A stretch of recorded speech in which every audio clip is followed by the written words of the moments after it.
I was wrong, I got my point across. They depicted me the boss. Of course, my orange box cutter make the world go round. Plus I'm fucking bitches ain't my homegirls now. Start stacking, dabbled in crack, gun packing. Nickname Medina, made the scenes, took my Ninas. From gym class to English, pass off for global. The only nigga with a mobile. Can't you see like total? Getting larger in waist and taste. Ain't no telling where this felon is heading. Just in case, keep a shell at the tip of your melon. Clear the space. Your brain was a terrible thing to waste.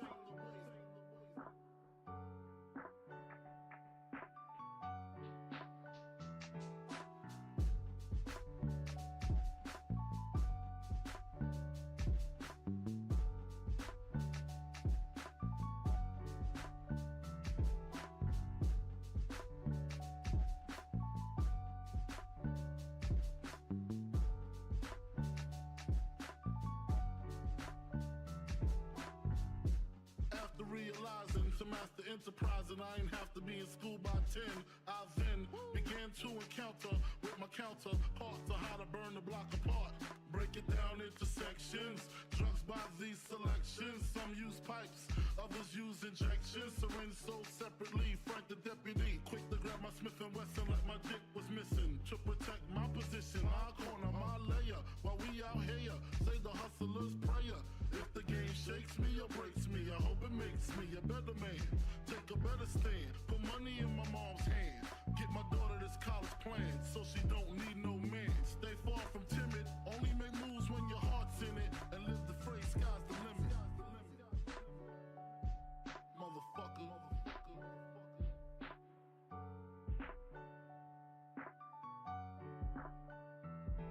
88.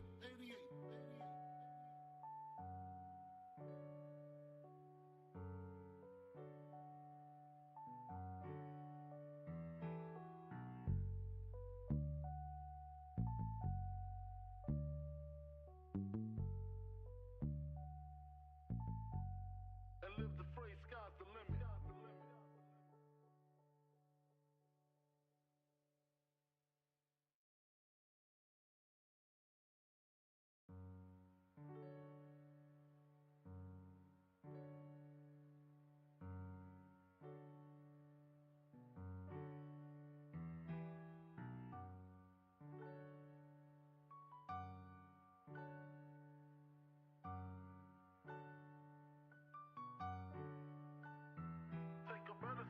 Put money in my mom's hand. Get my daughter this college plan so she don't need no man. Stay far from timid. Only make moves when your heart's in it. And live the phrase, sky's the limit.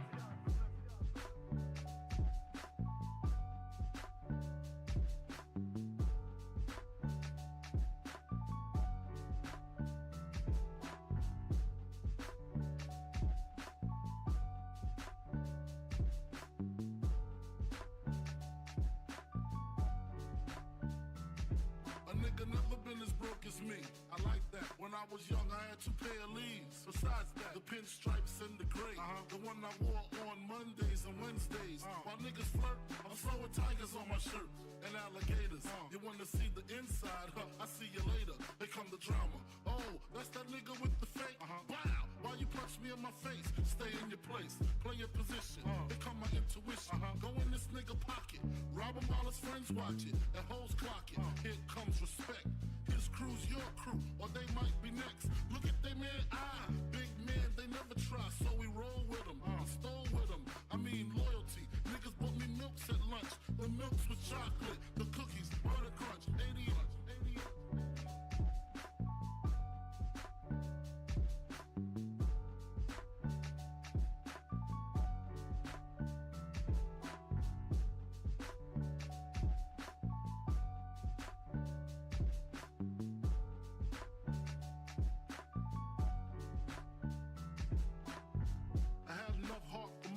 Long as I got stuff for most of them soft. Even when I was wrong, I got my point across. They depicted me the boss. Of course, my orange box cutter make the world go round. Plus I'm fucking bitches ain't my homegirls now. Start stacking, dabbled in crack, gun packing. Nickname Medina, made the scenes, took my Ninas. From gym class to English, pass off for global. The only nigga with a mobile. Can't you see like total? Getting larger in waist and taste. Ain't no telling where this felon is heading. Just in case, keep a clear the space. Your brain was a terrible thing to waste.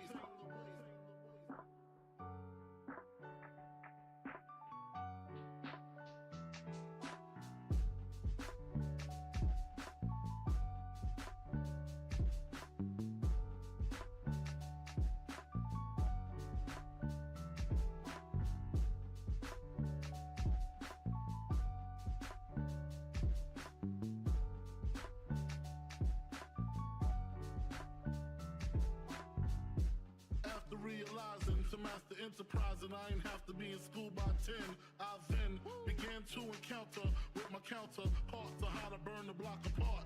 Break it down into sections, drugs by these selections. Some use pipes, others use injections. Syringe sold separately. Frank the deputy, quick to grab my Smith & Wesson like my dick was missing. To protect my position, my corner, my layer. While we out here, say the hustler's prayer.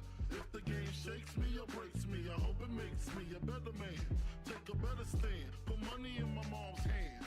Get my daughter this college plan, so she don't need no man. Stay far from timid, only make moves when your heart's in it. And live the phrase, sky's the limit.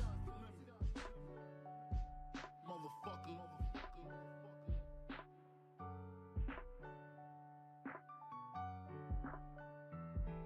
88.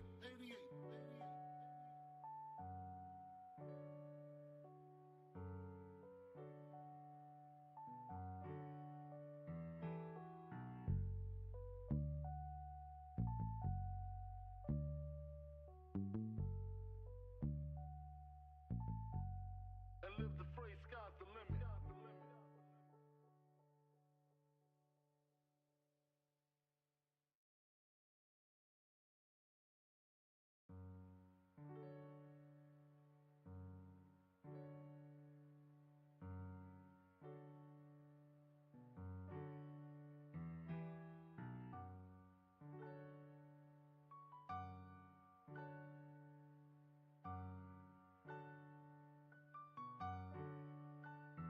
Take a better stand, put money in my mom's hand. Get my daughter this college plan, so she don't need no man. Stay far from timid, only make moves when your heart's in it. And live the phrase, sky's the limit.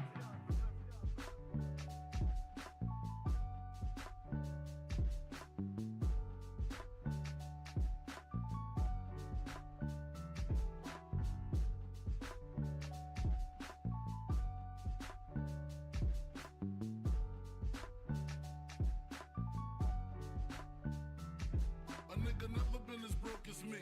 I like that. When I was young, I had 2 pair of leaves. Besides that, the pinstripes and the gray.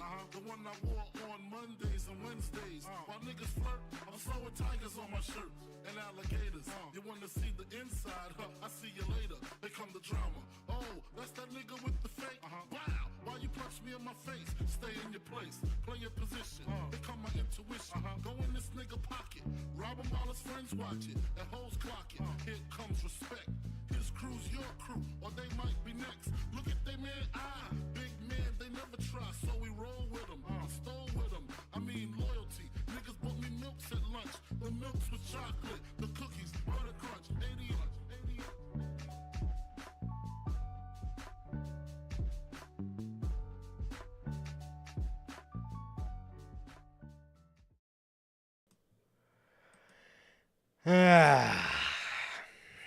What's up, guys?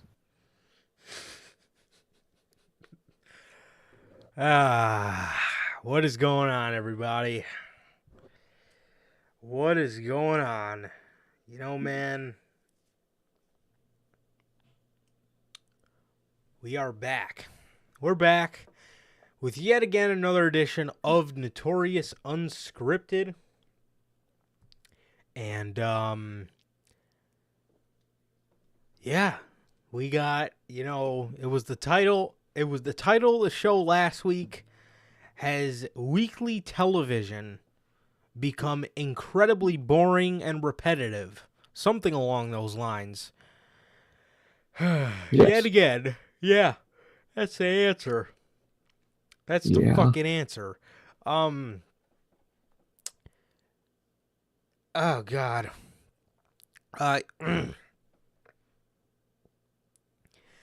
Yes, good golly, I need a sip of my fucking water. My fucking throat's clogging up.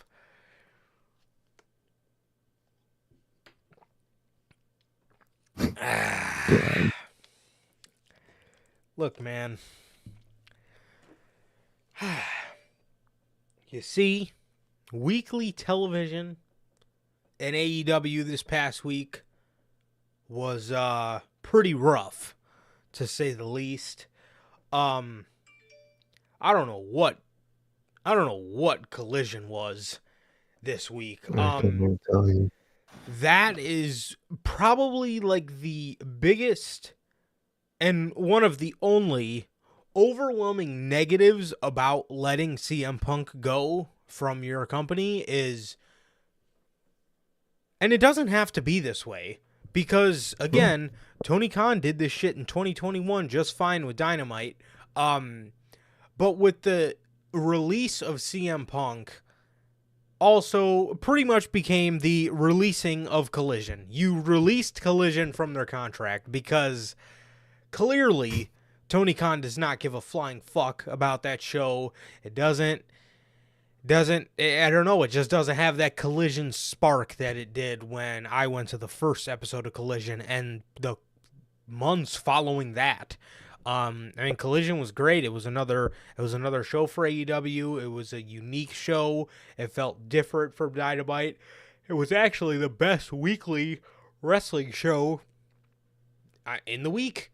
And you look at it now, you see some ROH, you see fucking FTR versus Iron Savages, you see a random Claudio Castagnoli versus Ricky Starks match.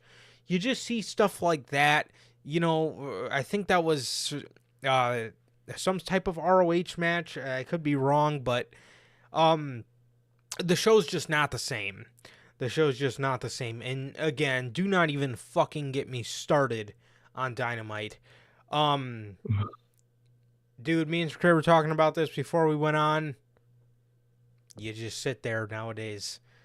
And in the words of me, I sat there and I fucking revel in what I am every fucking Wednesday, and that is bored. Dude, literally. Just, I don't know, dude. Just fucking, just boring, bro. Tony Khan is. I'm not even gonna say this because I said this a couple months ago. I said it a couple months ago in the beginning of the summer. Tony Khan is running out of gas. The man is on empty. The man is on empty, and he's driving with no fucking oil in his car.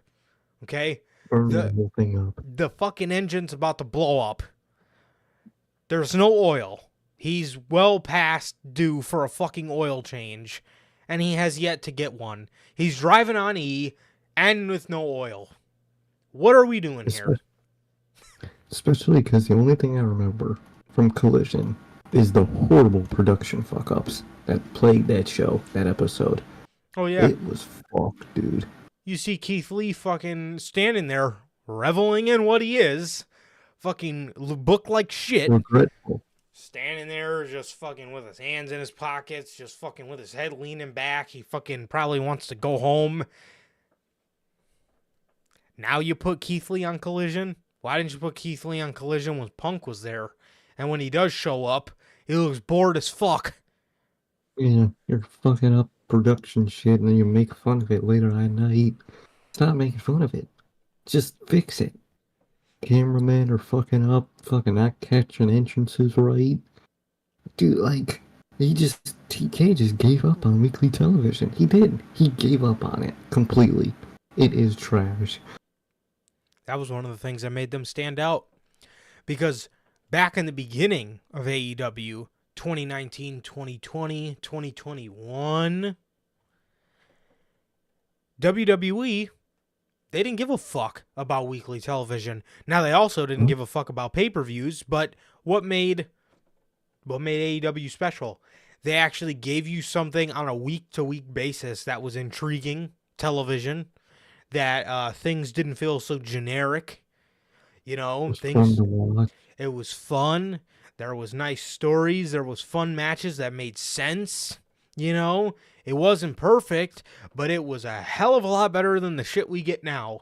And it was, shit was built up through television. They didn't need to add 12 pay-per-views to their calendar because they could just, if there was a big gap in between pay-per-views, right in the middle of the gap, they'll build you up for a big Dynamite, and it'll be great. It'll be an exciting episode of Dynamite. It'll be a pay-per-view level Dynamite. You'll get shit for free. That was because Tony Khan was underdogging his way to becoming a top promotion in professional wrestling. Now, I'm pretty sure, we're less than a year away from their renewal of their TV product, of their TV rights deal. He knows he's getting a bag, and he doesn't fucking care anymore, clearly, and you hate to see it. Exactly, man. You feel like he already made it, and so there's no more work to do. There's always going to be work to do. That's what you signed up for with weekly television. Something like pro wrestling, man. You don't get time off unless you hired a team. But you're so egotistical, you won't do that. So it's just going to fall and burn. Exactly, man. And I don't know, man. It sucks to see that the show that and the company that got us through pandemic wrestling, they literally aced that concept. They fucking aced the concept of empty arena pandemic wrestling. The company that got us through such a weird time, and a time that you just look back at and you don't think it's real. Or like when you watch WWE, you look back at those empty arena shows and that's the thing. You don't look back at those empty arena shows. Those episodes sucked. They were just the oddest thing. It looks like you're in a fucking Twilight Zone watching most of WWE. Sure, you go back and watch segments, but do you look back at any of those empty arena shows and say to yourself, like, man, wow, like, this was a special era of Raw or SmackDown? No, you don't. While AEW aced that concept and I'm sure kept a lot of people fans through the pandemic, and it sucks to see this show become one of those fucking snooze fests that you hate to see. It really sucks, man. It really has, man. It's really horrible to see, man. The fall off is insane. It really is, bro. It really is. So, yeah, I don't know, man. I don't know. But this episode of Dynamite was very forgettable. Friday, speaking of the Twilight Zone, Friday was like watching a fucking episode of Raw from 2011. It was very weird. Very weird seeing so many people on the same television program. You got The Miz, John Cena, Rey Mysterio, The Rock. Like, I don't know, man. It's very weird in a cool way. It's very weird in a cool way. And oh yeah, that's honestly one of the only big talking points we have to talk about today is The Rock and everybody's favorite story. Yeah, we definitely got some stories, to talk about. So there's that. And this episode of Monday Night Raw just did nothing for me. We are getting a nice little redemption arc with Chad Gable. We're getting more Drew McIntyre heel turn indications. I love what they did at the end of the show with just the production behind shooting that segment. They did a really good job. Production was on fucking point in that last segment. Jey Uso's telling a nice story on Monday Night Raw. It's very intriguing, and Other than that, we see Nia Jax again, and she just reminded me again why I do not fucking understand that she's on television. And we have Tommaso Ciampa building his way up to the Intercontinental Championship. No Matt Riddle, no Johnny Gargano. I don't know what the fuck is going on. I don't know who's getting fired. I don't know. I don't know. As far as those guys are concerned, I don't know. But Raw wasn't. There were aspects of Raw that were very, very nice. But it definitely did fall on the end of a little bit of boredom, but it wasn't horrible. Definitely, man. Definitely. It's just a Monday Night Raw every week, just happening. Same boat with Dynamite, but Dynamite, at least that one hurts.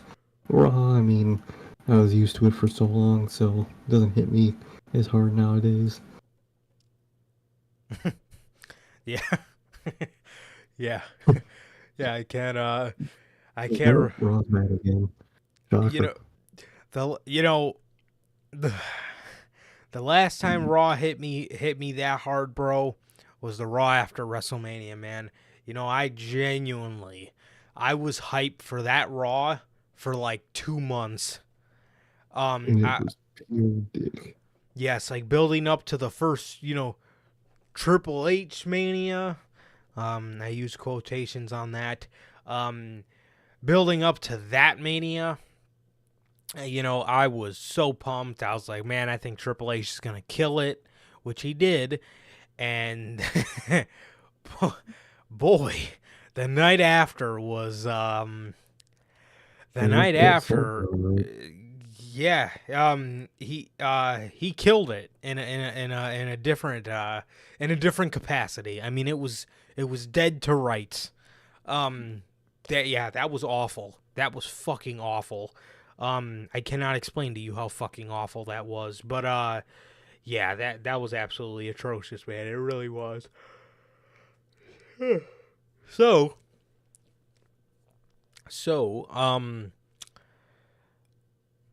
that was everything. That was everything, or the gist of weekly television, man. So, bro, let's go ahead and hop right into the intro before we talk about wrestling, man. So, for the week. So, with that, what is going on, everybody? How's it going? We're back with yet again another edition of the Notorious podcast and another edition of Notorious Unscripted.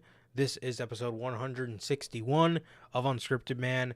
And if this is your first time watching and you guys do not know how the show works, every Monday we're on here with Unscripted, and every Friday we are on here with the news. And if you guys did miss this past Friday's edition of the news, that is the WWE slash UFC merger. TKO Group Holdings has been completed. Yeah, TKO Group Holdings has been completed. We talked about that and all the other news and controversy surrounding it. Over 100 WWE layoffs that day, with talent layoffs to come. Main roster and NXT cuts. So there's that. And Jade Cargill is supposedly supposed to be starting with the WWE this week in the Performance Center. So it's going to be interesting to see what happens with her and all that good stuff, man.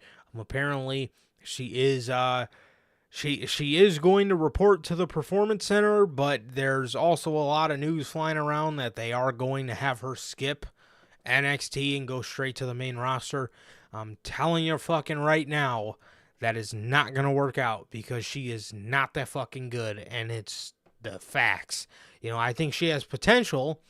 There's a lot of potential there, but AEW did not really develop her all that well, and it's weird because she was training with Bryan Danielson, and she didn't really get that much better. It almost kind of makes me feel, I don't know, with Jade Cargill, I get vibes of like I get vibes of somebody trying to come into the business to use it as a pedestal to become just Something bigger. a worldwide celebrity. And that's okay, but not everybody can be The Rock. See, what everybody realizes, what nobody wants to realize about The Rock is that man put in years as a professional wrestler, worked pretty much his whole life, or at least, for the better part of his young life, and he was solely focused on being a wrestler. You know what I mean? It wasn't really till after his prime where Hollywood kind of fell on his lap. You know what I mean? Like Exactly. that's the thing that's the thing everybody wants to ignore about when everybody wants to be the next Rock, but nobody wants to put in the work like The Rock did. Like The Rock was like the top heel in WWE. He was the top heel of the fucking of the yes, for years, of one of the biggest boom periods in the business, the Attitude Era. So, you know, like I said, it wasn't really till after his prime when we got when Hollywood kind of fell on his lap, and then he transitioned over.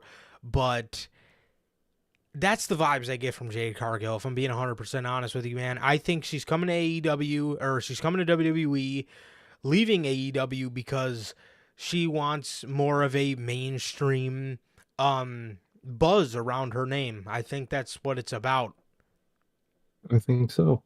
And I could definitely see that, man. Yeah, but I don't really know how much of the passion is there. I could be wrong. I don't know, Jade, but I just don't know how much of the passion is there about this business, as opposed to wanting to use this business to, become just a known celebrity, or maybe she wants to go into Hollywood, or maybe she doesn't, but whatever it is, just to become something bigger than, what she was doing in AEW. That's what I think, man. Truly. So, yes, but we talked all about that. We talked all about that on Friday's show. So if you guys did miss that, that is available on all platforms. That is Anchor, Spotify, Google Podcasts, Apple Podcasts. And if you want to see it first, join us right here, live 4 p.m. Central every Friday for the news, man. And with that, if this is your first time watching and you guys have not got a chance to get your hands on some of the official Notorious podcast merchandise, you guys can now find this live on the merch shop. That is buyingfor.com. Link is at the top of the description of this very video. You have all 8 plus more of these beautiful designs available for you guys, man. You got the Notorious podcast Chicago flag design. You got the Uncrowned Kings of the IWC, the Biggie inspired design. You have the base logo design, the best kept secret to the IWC, the Riddler inspired design, the Notorious World Order. You got that in 3 versions: the Chicago Flag Edition, which you see on your screen, the classic black and white, and the Wolfpack Red. So you got all 3 of those: the Grand Slam design, the Notorious Scratch logo design, and the Only Community That Matters. Again, all 8 plus more of these beautiful designs are available for you guys live on the merch shop. Again, that is bonfire.com. Link is at the top of the description of this very video, man. And with that, if this is your first time watching, you guys do not know who we are here at the Notorious Heels Podcast. I am Johnny Mayhem, one half of the hosts of this very show. And as for the other half, we got my man Sir K here. How's it going, man? Going good, man. Going good. Just been normal, man. Been normal. Just chilling, man. Just chilling. Shit's been pretty simple, man. Pretty simple, pretty normal, pretty boring when it comes to the wrestling part lately. But other than that, man, everything's been good, man. Everything's been good. Like Durante always asks, man, whether he's here in the replay or joins up in the live. Life's good, man. The family's good. How is everybody doing in chat? And what about you, bro? How you doing? Yeah, bro, I'm good, man. I'm good. Just chilling, dude. Just chilling. Nothing much going on, but yeah, nothing too much, dude. Just enjoyed the weekend away. It was a nice reset, Alright.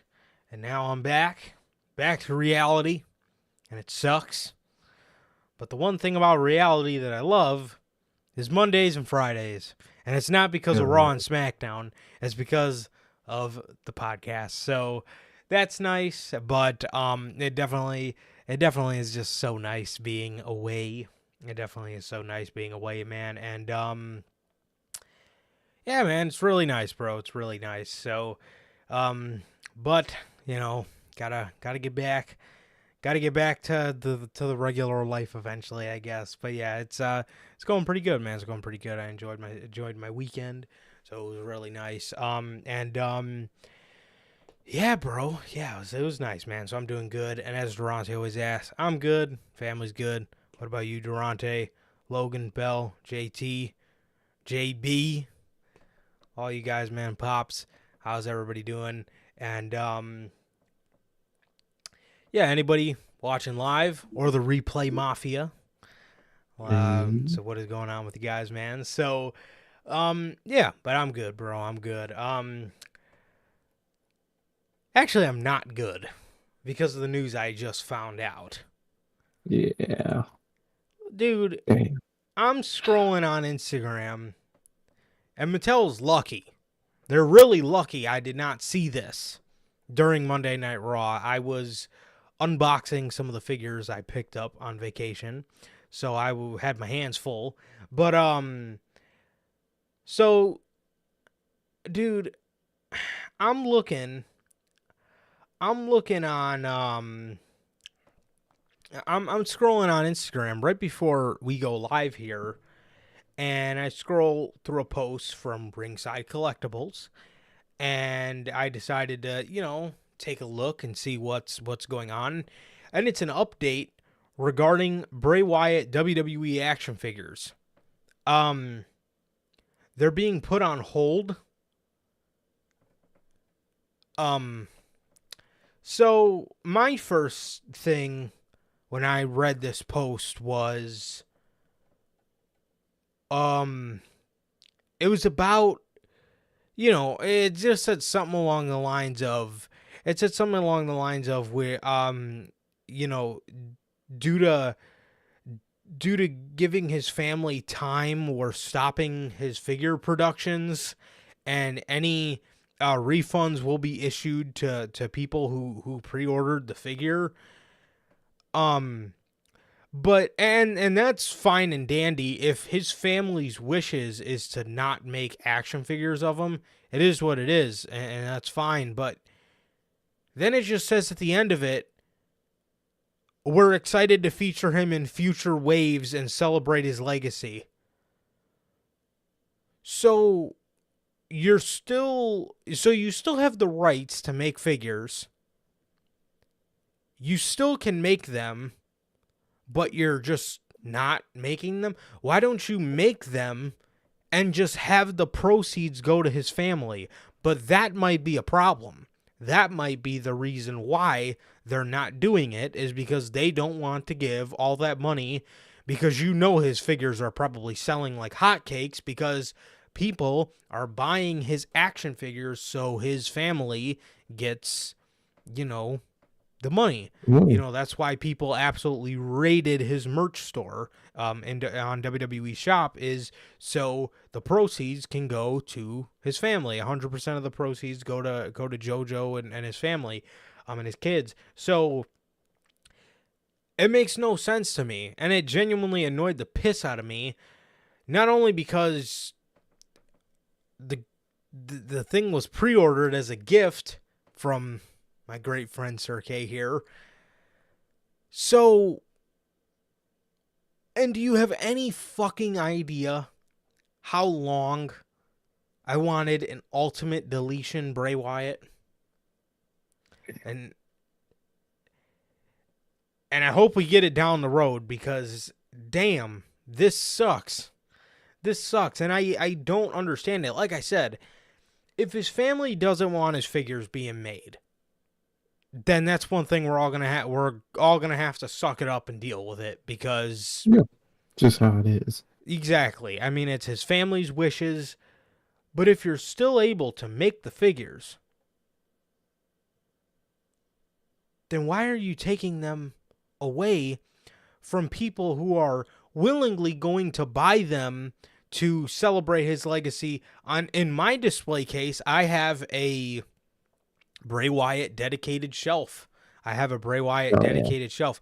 Recently, I kind of made it a Bray Wyatt / 2016 SmackDown because I'm running out of room in the shelf itself. But I, have that as a part of my display case.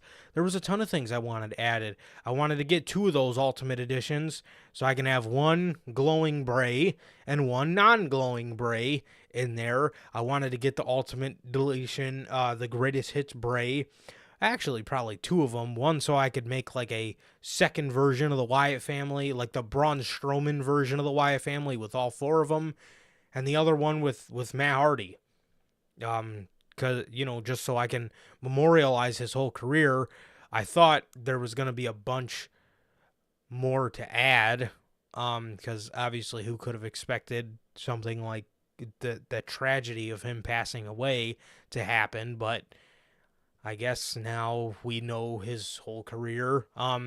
So, I obviously have been a huge Bray fan for years. I have a ton of Bray figures, so I wanted to memorialize the shit. And I still will, because they're still going to be making figures, but it just doesn't make any sense. It doesn't make any sense. Their explanation was incredibly stupid on why they're not even stopping making them. They're just pausing them. I really don't understand that part. I really feel like we said, unless it's the family's wishes, then obviously it's what it is. Oh well, good. Obviously you gotta listen to that. But if it's not, then what is it? The only other option would be them trying to make more money off of them, and that's fucked up. Yeah, it's incredibly fucked up. I don't know. That doesn't make any sense to me at all. But that infuriated me greatly. As to the stupid reason we were given as to why you're going to refund all of those people that bought their Bray Wyatt action figures. Or I could see canceling the Ultimate Edition, but dude, you already put out the Greatest Hits. Like, you already had that fucking thing up for pre-order. And you're canceling everybody's pre-order? I know you have some of those made. Oh, you know it. I don't know, man. I don't know. It infuriated me, but one day we will get that immortalized in the shelf. I wanted that fucking that unreleased Ultimate Edition Bray for years. And this one comes with like the high five hands, so he could do his pose where he spreads his arms out. Man, I had a bunch of fucking sick ideas. Now they're all have to be put on hold for no reason. For no reason. It's the stupidest thing I've ever heard. But I don't know, dude. I don't know. It doesn't make any sense. What they should do is they should make I would like to see maybe some sort of like, I know they're doing like the 3 Faces of Foley Legacy pack. I would love to see like some sort of like 4 Faces of Wyatt Legacy pack. You could give like the cult leader, Firefly Funhouse, the Fiend, and then just like Wyndham Bray. I don't really know what to call him. Uncle Howdy Bray. And That'd be good. The recent version of Bray we got. I would love to see something like that. There's a ton of packs you can do. There's literally a ton of packs you could do regarding him, and a ton of figures you can make. And I really hope they get around to doing that. Cause it sucks, man. It sucks. But yeah. So Dynamite.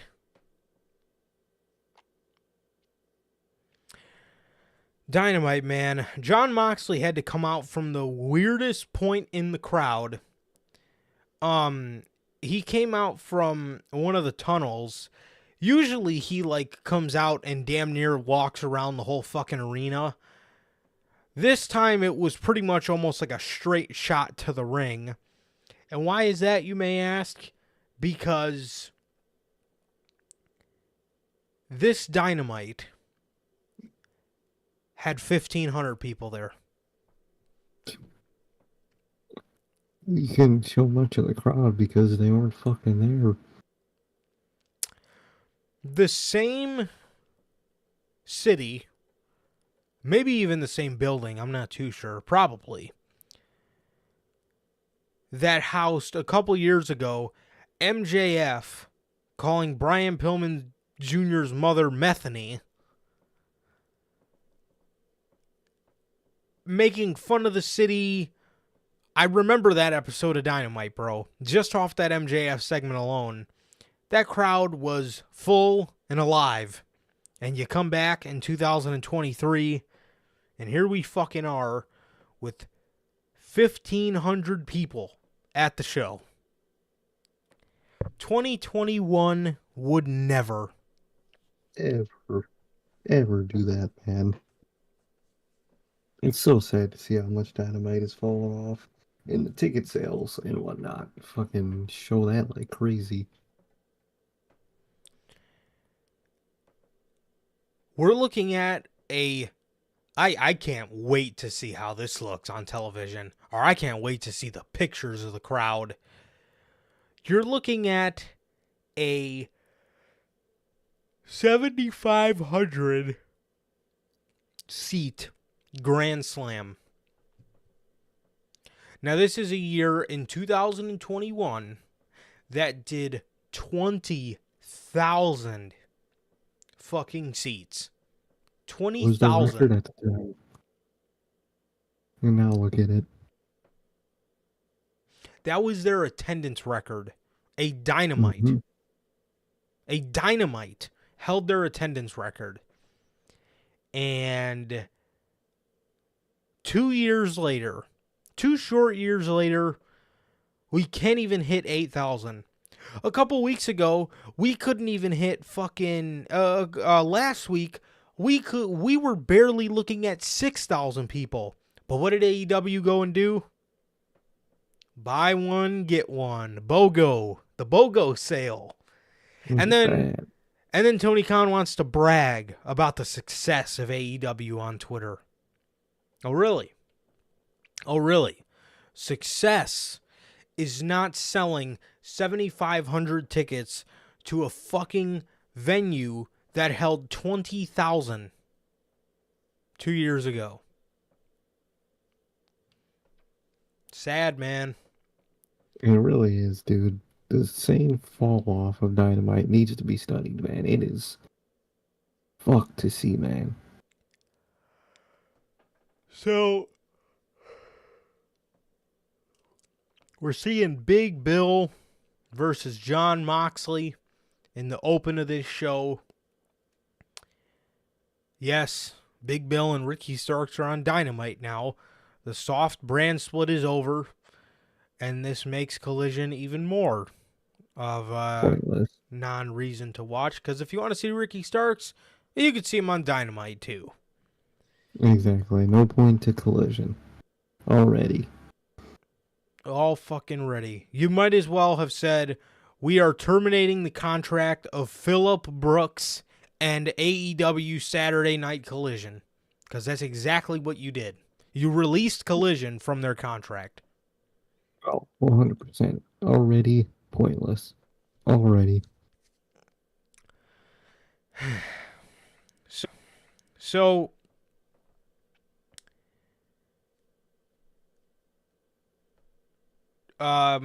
Ricky Starks was trying to help Big Bill, and Danielson came out there, and these two started fighting. Oh, fucking A. Jeez, I'm only in the first match, man. I don't know what's going on. Yes, I'm already fucking passing out over here. So, Jon Moxley taps out Big Bill from some sort of like triangle choke, and the Blackpool Combat Club, Claudio, Brian, and Mox chase off Big Bill and Ricky Starks, as I believe we are getting another Texas Death Match on Collision with Danielson and Ricky Starks. So that should be good. That should be good, man. It would be nice if maybe a feud like this can and people like this can jump over to Collision for a little bit and not be on Dynamite at all. Make Collision worth your while, and you could get some new people on Dynamite. That'd be really nice. And then they announce afterwards that for the All-Atlantic International Championship at Arthur Ashe Stadium in Queens, it will be Jon Moxley versus Rey Fénix.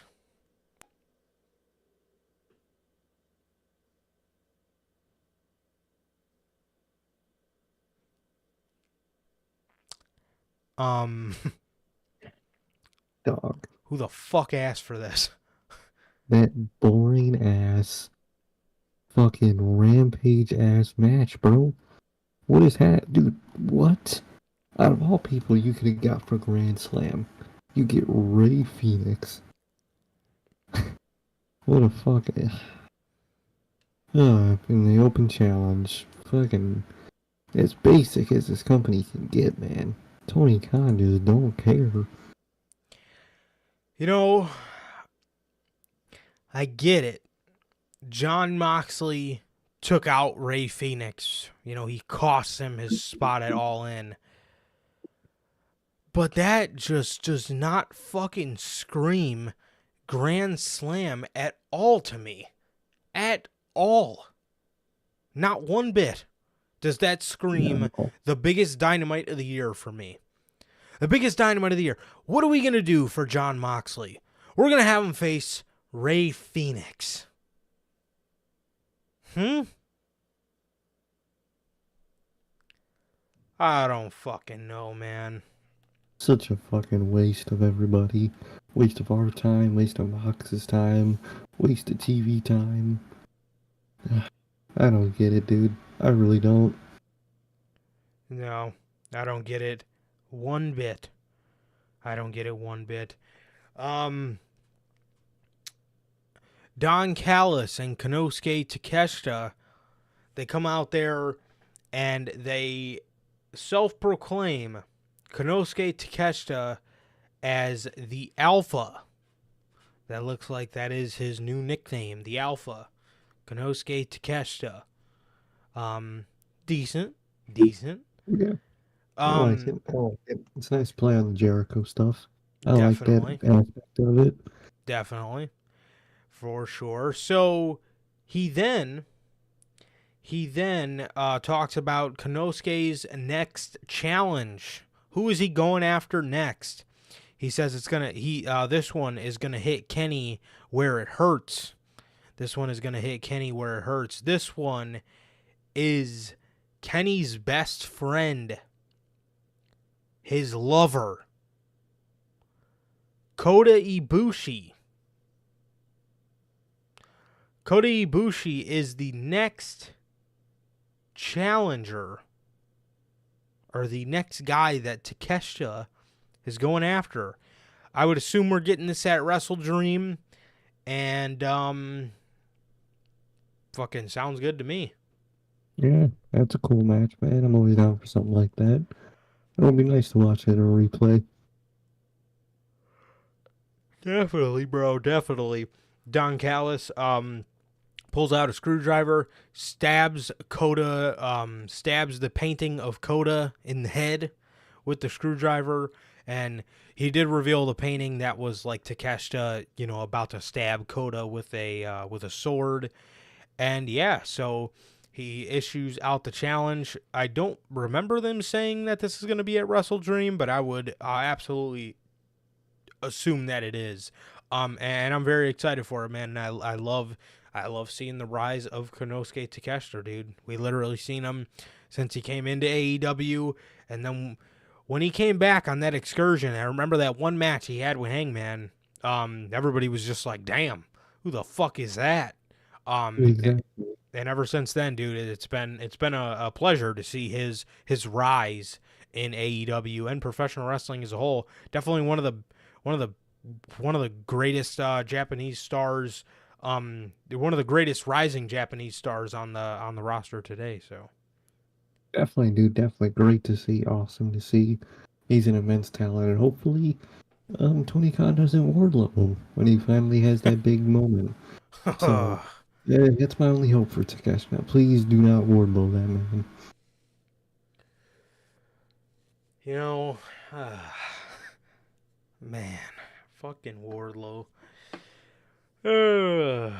Wardlow. So,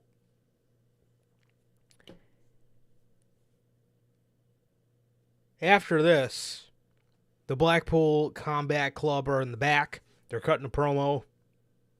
And Ray Phoenix walks up to Jon Moxley and he says, "I'm going to beat you next week."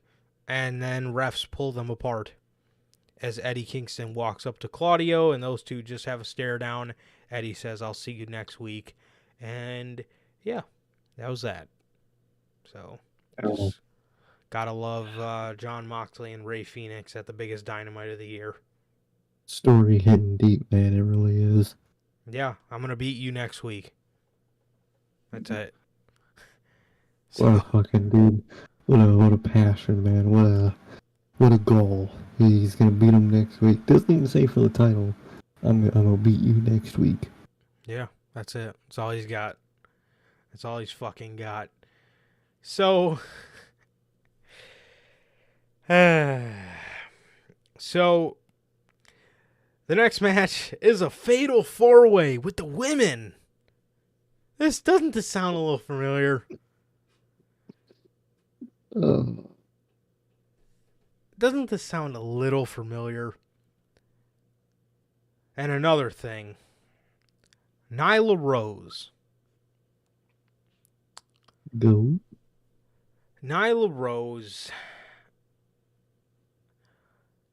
her talking on the way to the ring is some of the cringiest shit you'll ever see in your entire life. And I noticed the same thing with Nia Jax today, too. Just do not add dialogue in your entrance. It is... Some people are very fantastic at it. These two absolutely need to stay out of that game.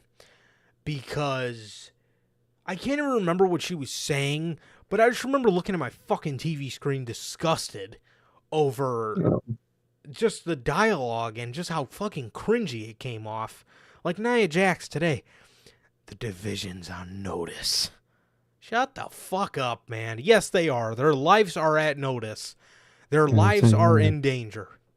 I called my doctor to warn him I might see them soon, man. Just in case. I'd already be making my fucking appointment. But we get a 4-way with the women. Britt Baker, Hikaru Shida, Nyla Rose, and Toni Storm.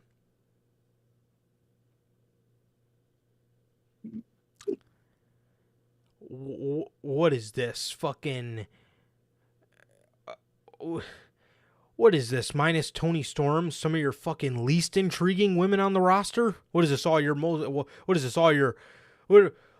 What's the saying, man? Bring your best cards to the table. Put your best foot forward. What the fuck is this? These, minus Toni Storm, are genuinely a chunk of your most least intriguing women on the roster. And a couple of your good ones you hide away in ROH for no reason. Why is Athena still in ROH? Why? Why, dude? Why? We're getting fucking Britt Baker every week still. The same old slop that we've been getting.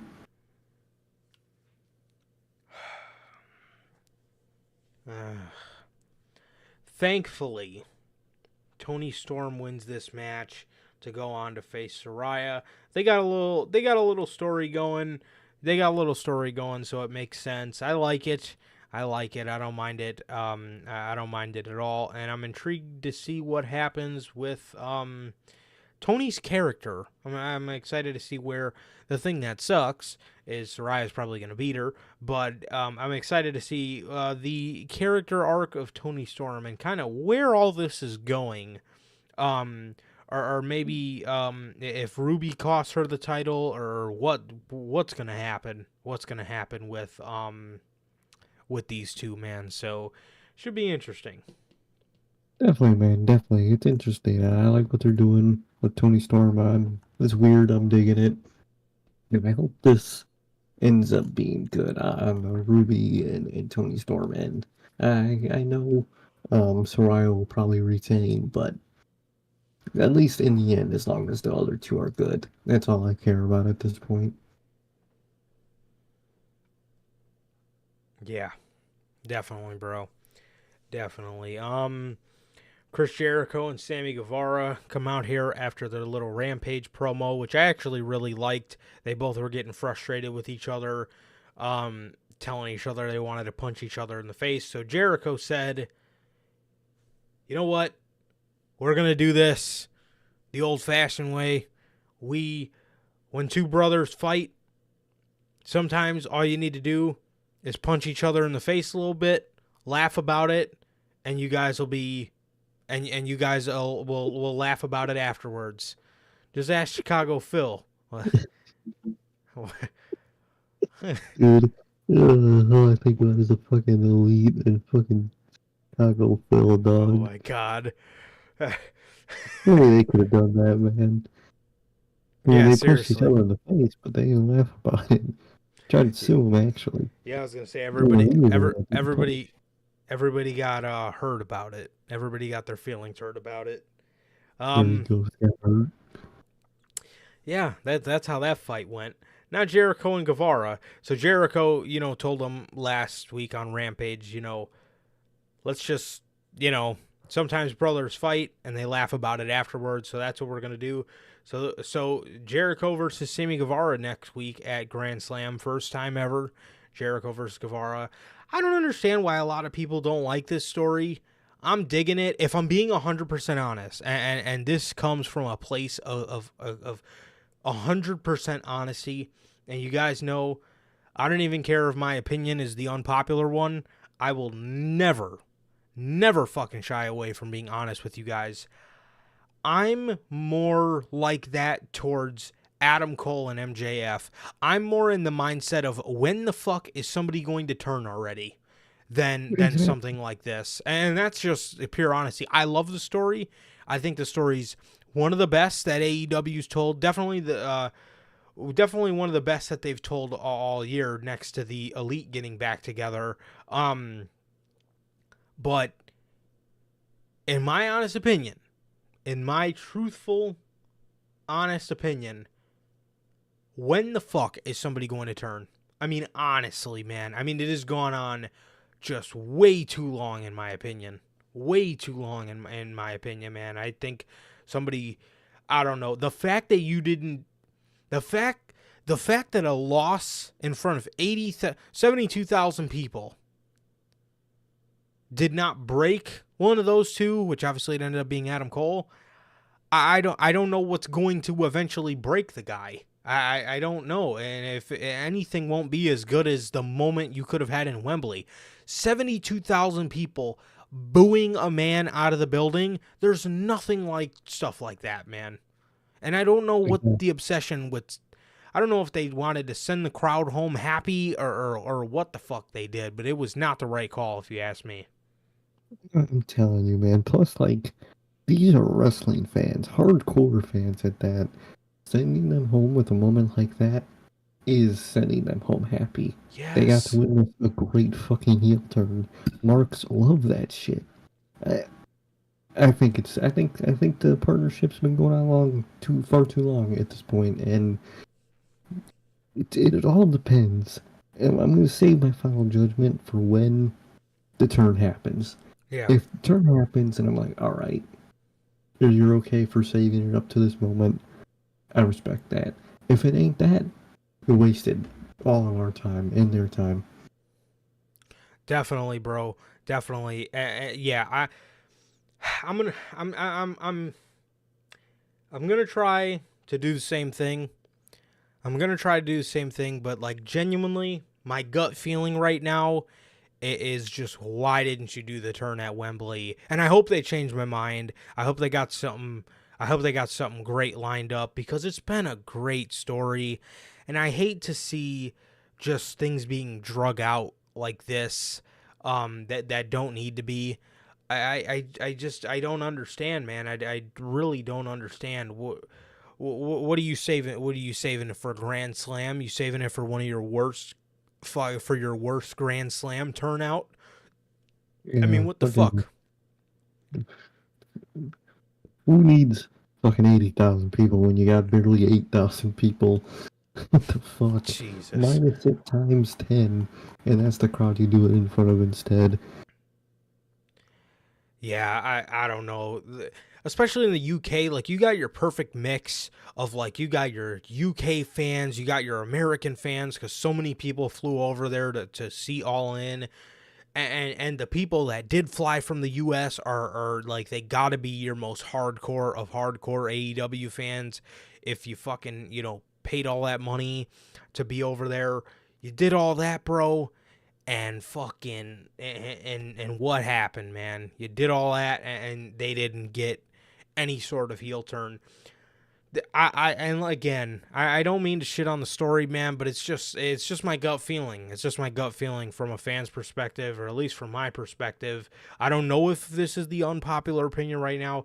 Again, I'll give you guys my final judgment when the turn actually happens, but, like, what the fuck? Like, what are we doing, man? I don't understand why the turn wasn't done. And again, like, this story with Jericho, like, I'm interested to see where it's going. I don't know. I don't know why a lot of people. I don't know why a lot of people are in the mindset. Not even since the Sammy stuff started, but since, like, the whole Chris Jericho story, like, everybody's just given up on it instantly. But I'm actually pretty intrigued on where this goes. Sure, the babyface turn was ass fucking backwards, but, like, once you kind of move past that, it's not so bad. It's not so bad at all. So, yeah, man. But yeah, I don't know, man. I genuinely do not know. I genuinely do not know as to why people gave up on it so quickly. But I'm actually quite enjoying it. Definitely, man. Definitely. Same. I'm intrigued to see where it goes, man. I really am. Yeah, man. So Chris Jericho and Sammy Guevara showed a video package on their whole time spent together in AEW. They pretty much hyped each other up before their match. Sammy talked about how there would be no Sammy Guevara without Chris Jericho. There would be no AEW without Chris Jericho. And just how much Chris has helped him. Jericho then got on the mic and said to Sammy, he then said to Sammy, I've watched you grow up. I've watched you grow up right in front of me. I've watched you become a grown man. He fucking slipped up and told Sammy, you're all the way till now, you're ready to give birth to a beautiful girl, a beautiful baby girl. And then he says you're ready to give birth to a beautiful baby girl, and then he kind of walks around. The ring a little bit, and then he corrected himself. He said, "Well, your wife's ready to give birth to a beautiful baby girl." But these two, but Jericho told Sammy he needs to win this match, and Sammy told him, you are going to get a different version of Sammy Guevara for this match, because he agreed he needs to beat Chris. These two shook each other's hands, and they got in each other's face, and we'll see them fucking next week, man. And I am very, very interested to see where this goes. I'm very interested to see if this is kind of all it takes for these guys to be cool, or if Sammy Guevara ends up joining the Don Callis family. Which I don't... It's very intriguing, but I really... Like, if these guys do split up, I really think it's the right move to split them both up with no turn and both as baby faces, because if we learned anything from Jack Perry, if you feel somebody's run is over as a babyface, not always the right reason to turn them. If I'm being 100% honest with you guys, I think sticking it out with Jungle Boy for a little bit longer was the right call. I think when you finally did the Jack Perry turn, the Hollywood Jack Perry turn, it needed to be treated as a big deal. And he needed to immediately go for a championship that was a huge championship in AEW. Think like a heel turn of like Bobby Lashley or even Roman Reigns. Like, they were just treated in the company like it was a huge fucking deal. And I don't feel like Jack Perry got that. I think Jack Perry got booed against Dookie at that fucking Rampage, and everybody started talking about the Jack Perry heel turn, and then they just did it without even fucking thinking about a fucking inkling of anything regarding it. And it feels stale. It feels dead. It does. I mean, it's just... It really does. You know what I mean? Not even him on it. It's the story, the booking, the people he's facing, what he's going for. It's all of that. How they I treated think it. he's great now. Exactly. I think he's great in the role, but they treated it just like, oh, look, he's healed now. Look at that. Like, dude, he was Jungle Boy. He should have been Jungle Boy for a little bit longer until it was dead to him. He couldn't do it no more, and that's when he should have turned heel. They should have gave him more time, man. But I really like what they're doing with Sammy and Chris. I hope they don't turn Sammy heel again. No. Didn't go well the last time, so God knows. So I hope they keep him babyface this time, man. But I like where they're going. I really like the vibe of the segment. Fucking Jericho genuinely seemed really sad. And I really like that about this segment, man. I was like, damn, why is bro so sad? He actually felt like sad as fuck. And I was like, I like it. I like it, man. So I like what they're doing here, and I'm intrigued to see what happens. Yeah, Chris is great. He's been nothing but great, and I hate to see people giving up on him like that, for sure, man. So... yes, but if we learned anything, and that's the thing with Jack Perry too, man. It's like, that's the thing with Jack that gets me is in the role itself, he's not bad. Like the heel, the heel Jack Perry was eventually going to have to come out. He was eventually going to have to shed the Jungle Boy skin. But it's the way they presented it for me. I mean, this guy, it just seemed like a mid-card heel turn. It didn't seem like anything. Like, you know, when, for example, like when Roman Reigns turned heel, or when Bobby Lashley turned heel around 2020 when they put him with MVP, it was like a focal point of the show, especially with Roman. Like, it was treated as a huge fucking deal. Could you imagine if Roman just came out after SummerSlam and they were like, oh my God, Roman Reigns turned his back on the fans, and then he just went on to fucking feud with fucking Angel Garza? Like, exactly, man. And, like, that is very true. You said, it was like a mid-card heel turn, when, like, the whole point of the, you know, Hollywood Jack Perry was to go into the main event scene. Yes. Was that Jungle Boy was destined to be a mid-carder, so he had to become Hollywood Jack Perry in order to boost himself to the top. That was like the whole point, and they didn't do it. I'm telling you, dude, they literally just do things because they think it's cool. Oh, my run's done as a babyface. A lot of times when you think your run's done as a babyface, it's not. There's still more story to tell, and you can see it with Jack Perry. You don't think him being like, as a friend, hey, Hook, I'm really getting frustrated. I feel like I can't win a championship. Can I challenge you for the FTW title? And he loses. Maybe he tries another knock at Christian and Luchasaurus, and he fucking loses. So then what? Then that makes him want to start to, even though he hates himself for doing it, he almost starts to turn into Christian. Yeah. And then we start the arc towards Hollywood Jack Perry. You don't just do things because they seem fucking cool to do. You gotta build it. And I can't believe I'm telling Tony Khan that you have to build it up. There was at one point in this fucking company's history where that's all they did. It took forever to build shit up. And now they just drop it and fucking walk away. It's like, dude, what about the in-between? So, I don't know, man. Now they just do shit without thinking about it, and they don't think about the after. They don't think about the after effect. Well, what happens after Jack Perry turns heel? What the fuck happens, Tony Khan?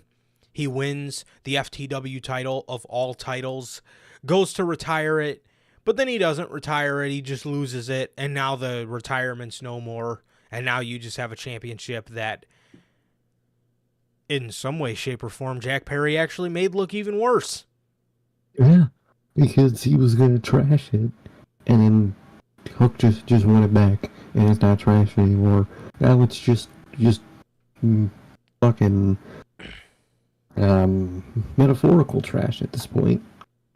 Pretty much, it's AEW's 24/7 championship at this point. It is, and I don't know, man. I don't understand. I do not fucking understand whatsoever what the thought process behind that is. And same thing with Sammy Guevara. You just turn this guy back babyface to the point where the fans actually like him again.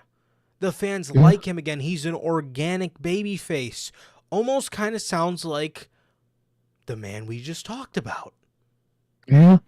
They like Jack Perry. Jack Perry's over.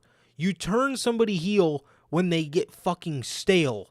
You don't turn somebody heel, or not when they get stale. You turn somebody heel before they turn stale, so they don't get stale. Once you even start to feel, ooh, I don't know how much more shelf life we got out of this Jungle Boy. Boom.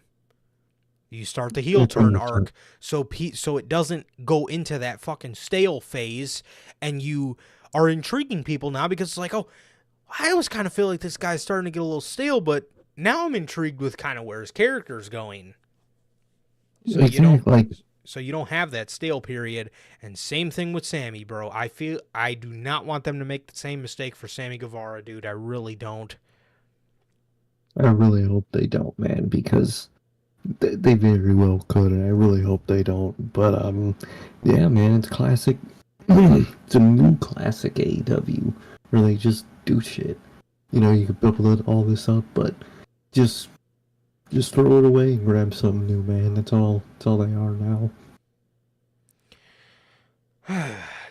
Doesn't make any sense, dude, but I really do not want to see them make the same mistake with Sammy Guevara because, like I said, you just got him back to being a babyface. You just got him back to the point where the fans actually fucking like him, and he's an organic babyface, and you want to throw all that away?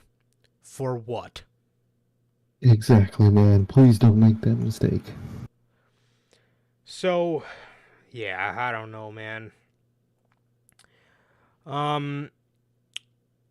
Adam Page versus Brian Cage 3. I didn't know we were keeping count. But actually all their matches together are very good. I genuinely did not know that this was their third encounter, though, until they showed the graphic a little bit earlier in the show. Who the fuck just knows that about that random-ass match? I swear. Fucking... So Adam Page beats Brian Cage, and then we get a nice swerve promo after the match where he's challenges Hangman. He challenges Hangman to a match in his hometown, the place where Swerve was born and raised, Seattle, Washington, at Wrestle Dream. Hangman accepts, and we get Swerve versus Hangman on Wrestle Dream. So it's gonna be pretty sick, man. It's gonna be pretty sick. I'm pumped for it. Definitely, man. Definitely. I'm really liking this little feud, man. Did not expect it at all. But two great talents I love in AEW, and that is one thing about this feud that I like. Two big, great talents facing each other again. Yes. Look at that. Can we get more of this, please? And one of them's gonna have to lose, and that is okay. I don't care which one. Gangman would probably be the more likely option, just because he's got naturally more momentum. But either way, I'm fine. Both of them will be fine. This is what we need more of. Seriously, bro. Seriously. Darby Allin and Nick Wayne defeat 2.0. They defeat 2.0. Christian Cage. Go. Christian Cage is on commentary here. He was on commentary here, bro. After the match, he gets on the mic and he tells Nick Wayne he's upset with him. And he's upset with his family. More specifically, he's upset with his mother because she hasn't been posting enough bikini pics on Instagram.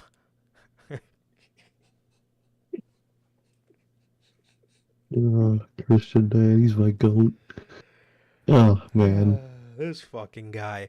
I seen a tweet that said that Christian's AEW run has been underwhelming. Yeah, in the beginning. This shit, since he turned heel, and I mean since he turned heel, from the jump, as a heel, he's been fucking fantastic ever since.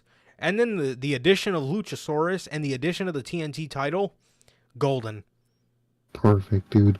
The fucking gag of where he's not the TNT champ, but he acts like it. Like, that shit is gold. Absolutely fantastic. So he's mad at Nick Wayne's mom because she hasn't been posting enough bikini pics on Instagram, and he's upset about it. So he said he was going to slide in her DMs, and he challenges Darby Allin and Sting to a match against... He challenges Darby Allin and Sting to a match at Grand Slam. The reason he said they lost the tag team match was because Christian didn't have his real tag team partner, Luchasaurus, at hand. And this time, he's going to have Luchasaurus in the match. So yeah, man. So they challenged him next week to a tag team match, which was accepted. Christian says, "I'll see you in New York City." And then he left. Definitely, man. Definitely. That's that, man. Dude. Will we see Adam the Edge Copeland? I don't think so. Actually, didn't he? I think he showed up on SmackDown, right? Did he show up on SmackDown? Mm-mm. No, I thought I saw. What the fuck? Man, fucking I hate Twitter. I saw fucking... God damn it. I thought Twitter was posting at night that he was on the show. Oh, fuck. We might see him. Yeah, no Edge. No Edge, at least from what I remember. And I rewatched the whole show. What the fuck? I fucking hate Twitter. Yeah. We get some match card rundowns for Rampage. You guys want to hear this star-studded 8-man tag match that took place on this Rampage? Check this out. No. Oh, you don't want to hear it? I mean, we could hear it, but I don't think anyone wants to hear it. All right. I think you want to hear it. You're going to want to hear this one. Yeah. The Lucha Bros and the Hardys, right? Versus the Butcher, the Blade, Jeff Jarrett, and Jay Lethal.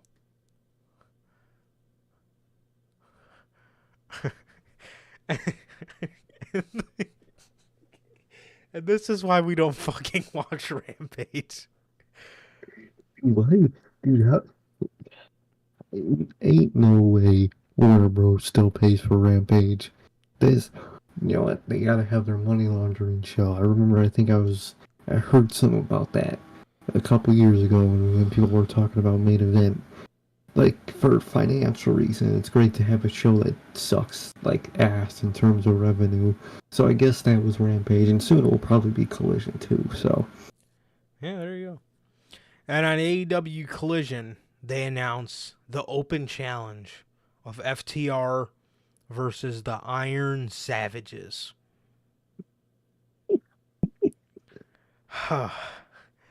This is rough. God. Next week for Grand Slam, they announce Mox versus Ray Phoenix. We'll do the whole card rundown while we're here. Tony Storm versus Soraya.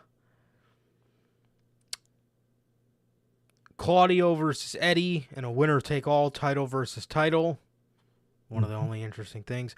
Well, Jericho and Guevara, also an interesting thing on the show. And MJF versus Roderick Strong or Samoa Joe. The winner would be in the main event. Yeah, so that was that. And that was that. We also got to see on Rampage 2, I guess, the final televised Jade Cargill match. So Yeah. She was hugging and shaking hands, so. Yep. Crazy. Dude, yeah, it's crazy, bro. It's crazy, man. I swear to God, if we fucking see her interact with Cody Rhodes at all. Oh, God, he's gonna just do some Cody shit when he sees her. Oh, no. Fade. Fade. Oh, with your EVPs. In the main event, Roddy versus Samoa Joe. Samoa Joe beats Roddy.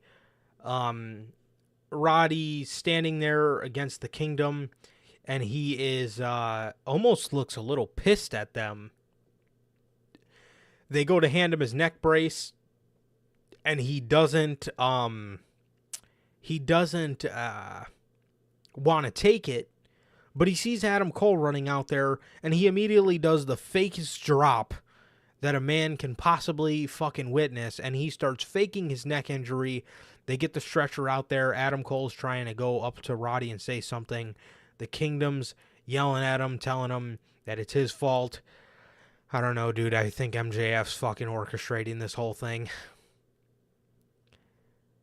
I can totally see it, dude. At this point, I'm just waiting to see what happens, so I know if I could get mad or not. That's all I'm waiting for at this fucking point. Yeah, I don't know, man. I don't know. But this was the ending of Dynamite. Adam Cole runs up on the stage to try to, like, get near Roddy. Samoa Joe runs back out, gives him the coquina clutch as the show goes off the air, and then he looks into the camera and he says, "I'll see you next week, kid," to MJF. And yeah, next week for the AEW Championship, we got Samoa Joe versus MJF. And that's it, man. That's it. It's interesting. Can't wait to see it. Yeah, we got another match obviously announced for Grand Slam. And yeah, man, so that is that. That was everything. That was everything with AEW Dynamite. Just incredibly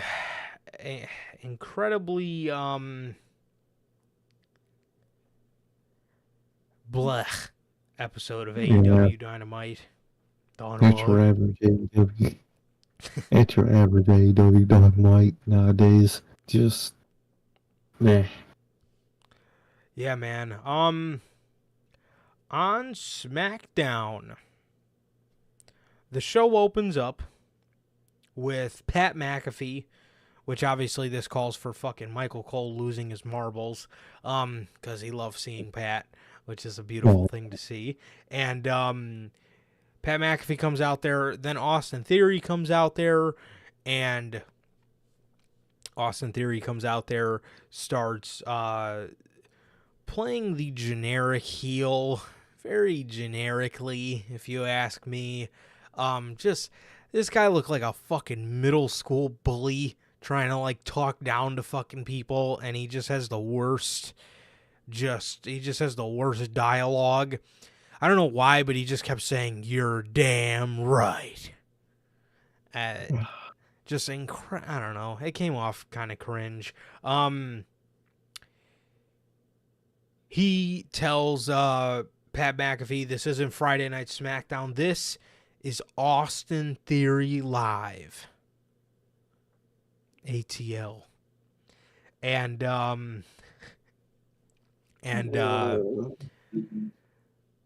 Pat says, "Actually, Austin, this isn't Austin Theory Live. This is the People's Show And do you know what that means? And then we hear the fucking Rock's intro. If you smell what the Rock is cooking. And the crowd absolutely fucking exploded. Went nuts. The crowd absolutely fucking exploded. And there he was, Rocky, back on fucking WWE television.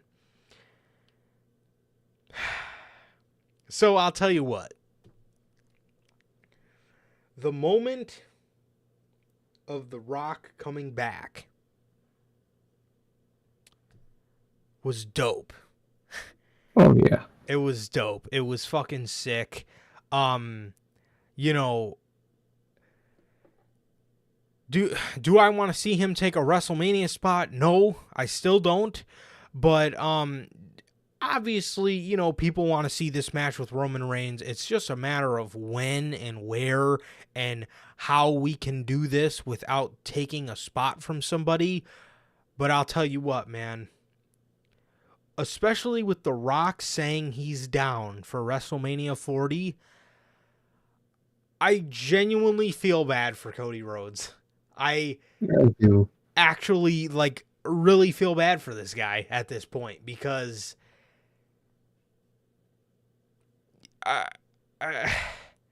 He just got shafted. And it's not like you're getting shafted on, you know, everyday wrestling shit. No, you are getting shafted, getting your big win at WrestleMania for the title that your family never won. You're getting shafted for that twice. wow. Even I feel bad for Cody Rhodes at that point. That is fuck, dude. Ain't no way you're gonna shaft this man again. There's no way. No way. Yeah. I know a lot of people are going crazy because, you know, on one hand, I want to say this is only a one-time appearance. This is only a one-off appearance. But at the end of the day, man, you can't deny what the man said. The man said he would be down for WrestleMania 40. So it's all up to WWE, man. Are they going to take that? Are they gonna take that? You better fucking believe they're gonna take that. I mean, because if you're looking from WWE's perspective, you know, what are you gonna do? What's gonna draw you more money? What's gonna draw more money to the house, right? We might be there live for WrestleMania 41 in Minneapolis to see this motherfucker Cody Rhodes finally win the championships when the story is dead as a motherfucker. Rhodes on his way back to AEW at that point.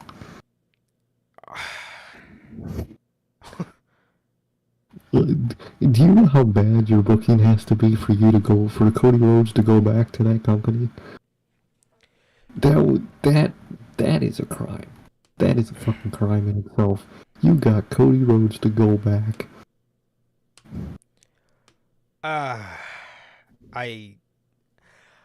In terms of Cody, man, I don't know what to say. Like, listen, I would absolutely be down to do Rock and Roman at WrestleMania 41.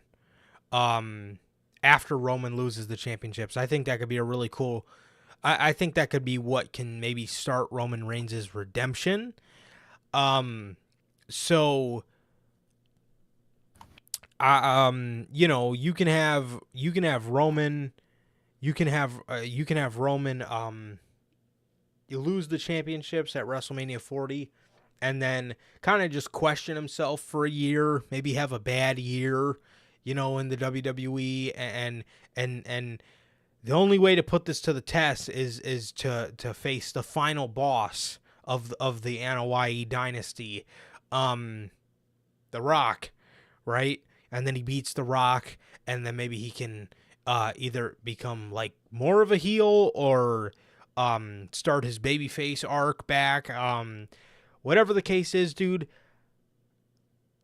The Rock said something about how they were going to do this at WrestleMania 39, but they knew they had this merger coming up. And it all makes sense. It all made sense after that. Cody Rhodes was nothing more than a pawn. He was nothing more than something to get them past WrestleMania 39. And I mean, it makes sense if you look at it. Like, I see a lot of people saying, like, the reason they didn't do it at WrestleMania 49 is because look at how everything went. We went from right into Mania to, oh shit, the company's being sold. You think they wanted that after The Rock? You know what I mean? They're gonna want people to talk about that match. So this year, that's probably what's gonna happen. And it's fucking insane that this man Cody Rhodes may be shafted yet again. And cause people are saying, like you said, this is a one-off. If what The Rock said is true, and Cody was just plan B at 39, that man's getting shafted. I hate to break it to everybody, but if they have the opportunity, they are going to go with The Rock, man. And that's fucked up. They could do what they should have done at 39 and make him pull double duty, one night one and night two, but I doubt it. I think it's, if anything, it's just going to be either Roman and Cody or Roman and Rock, man. And I can't believe I'm saying this, but Roman and Rock is probably more likely at this point. Yeah, man. I mean, damn. Yeah, that. I don't know what to say, man. I don't know what to say. It's just crazy to me that this man genuinely may actually be getting shafted again. And like I said, dude, I don't know what to say. I don't know what to say. You know, like I said, and you know, I'm not gonna act like personally, it's not gonna be a cool thing and a cool storyline to see Rock versus Roman, because it is, but man, it just makes me feel bad for Cody, man. Like, I think they could tell a great story with all their family aspect stuff and the whole tribal chief of the family type thing. I think it could be really cool. I said that earlier this year. I said the on TV stuff is probably going to be fucking fantastic, but it's just a matter of who you're shafting, which is, at the time, I was talking about either Cody Rhodes or Sami Zayn. And I thought the Cody or Sami stories were just hotter at the moment. But another thing that doesn't help Cody Rhodes' case is the way they've been booking him. What do you think they're gonna say? What do you think they're gonna fucking say after the way Cody Rhodes has been booked? Cody Rhodes is not hot at all. Coming out of this summer. So when they look at that aspect, they're gonna be like, oh, well, who are we gonna go with? We're gonna go with The Rock? Or we're gonna go with fucking cold as ice. Fucking ice cold Cody Rhodes. Or The fucking Rock, who people went insane for just to be back. Even if it was just for a one-off, they're that insane for him to come back. Oh yeah, let's get him back. Let's get this match going. I think it's inevitable, man, and it's a crime, man. It really is, and I feel so bad for Cody, man. I really do, bro. He's out there telling Jane and Ricky, never mind. Don't come here. I'm coming home. Because, like, ain't no way. I don't know, man. I don't know. It's... what were you saying? Even if you haven't pulled double duty at Mania, the story's just going to take away from Cody. Yes. Yeah, the moment will be cool. Like, night one, he beats The Rock, he looks like a god, and then Cody beats him, yeah, he'll look great. But the build-up would have been absolute dick. Because you only would have focused on The Rock. Yeah. And that's what they will do. They will focus on The Rock, and that is it. That's one of the other ways I can see them doing this, but and we fucking said this last year when they said Cody's gonna face Roman in the main event of WrestleMania 40. I didn't think the problem would be The Rock, but this year, what was their problem? Well, Roman needs to hit 1,000 days. He's at 945. Okay, what's the problem going to be next year when you're 1,300 and something days into this? Well, we're only 200 days away from 1,500. And they're just gonna keep going and going, and at this point, it's just break Bruno's record. Fucking might as well.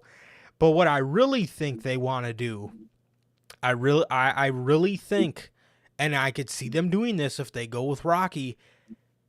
Dude, I could 100% see them going for the Hogan record. I could see them going for the Hogan record. He will break it in 1 year. It'll be, I remember I did the calculations not too long ago. It'll be in September of 2024, and I could see him dropping it to Cody at WrestleMania 41 in Minneapolis. Totally see it, dude. That is insane. I don't know, dude. I don't know. That's pretty fucking wild if you ask me. That is pretty fucking wild that this man's going to get shafted again. And what we're not thinking about here, and this is what really scares me, Cody's contract is up in the year 2025. So do they even put the title on him around the time I'm assuming around the later half of next year they're going to talk about a contract re-extension, and that's one way I could see them getting him to re-extend. Well, if you sign another 3 years, we'll put the title on you in 2025, the year that your contract's supposed to be up. It makes sense. It's bogus, but it makes, like, I could see it. Oh yeah, 100%. I definitely could see it, man. It's probably how it's gonna go. You know what I mean? Like, yeah. Well, are you really gonna leave Cody when you haven't won the world titles yet? But if you re-sign this, Mania 41 main event is yours. Oh, exactly. Rock's done. The story's done. It's your time now. Just re-sign. We're in the 9th inning finally, Cody. We're in the 9th inning, and it's time for you to start the new game. Exactly, dude. I can see it. I think that's genuinely exactly what they're gonna do. Because you know, it's 2023. Cody would have held the championships for 9 months, a year, you know, and then what? He loses them at the end of 2023, early 2024. Then what? Then he's got a whole year to float around and think about going back to AEW in a year? WWE don't want that. They're going to keep that lead in front of him until he fucking resigns.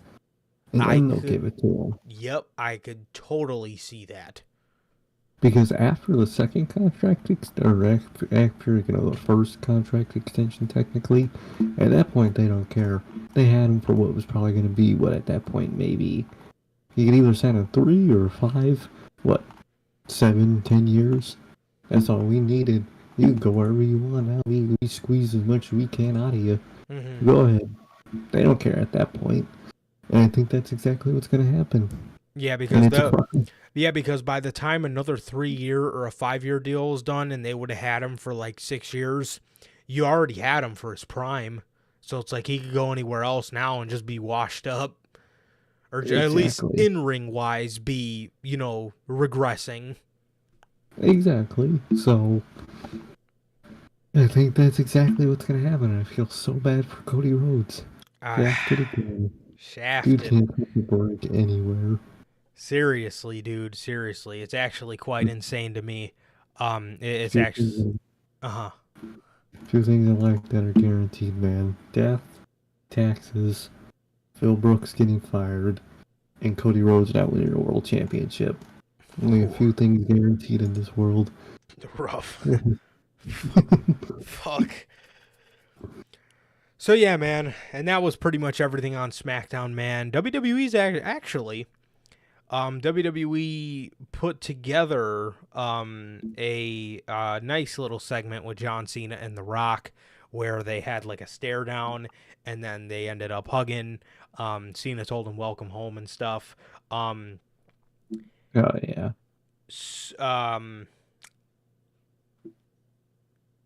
LWO was out there. That garbage group was out there, and Rey Mysterio ended up getting challenged for the U.S. title by Santos Escobar.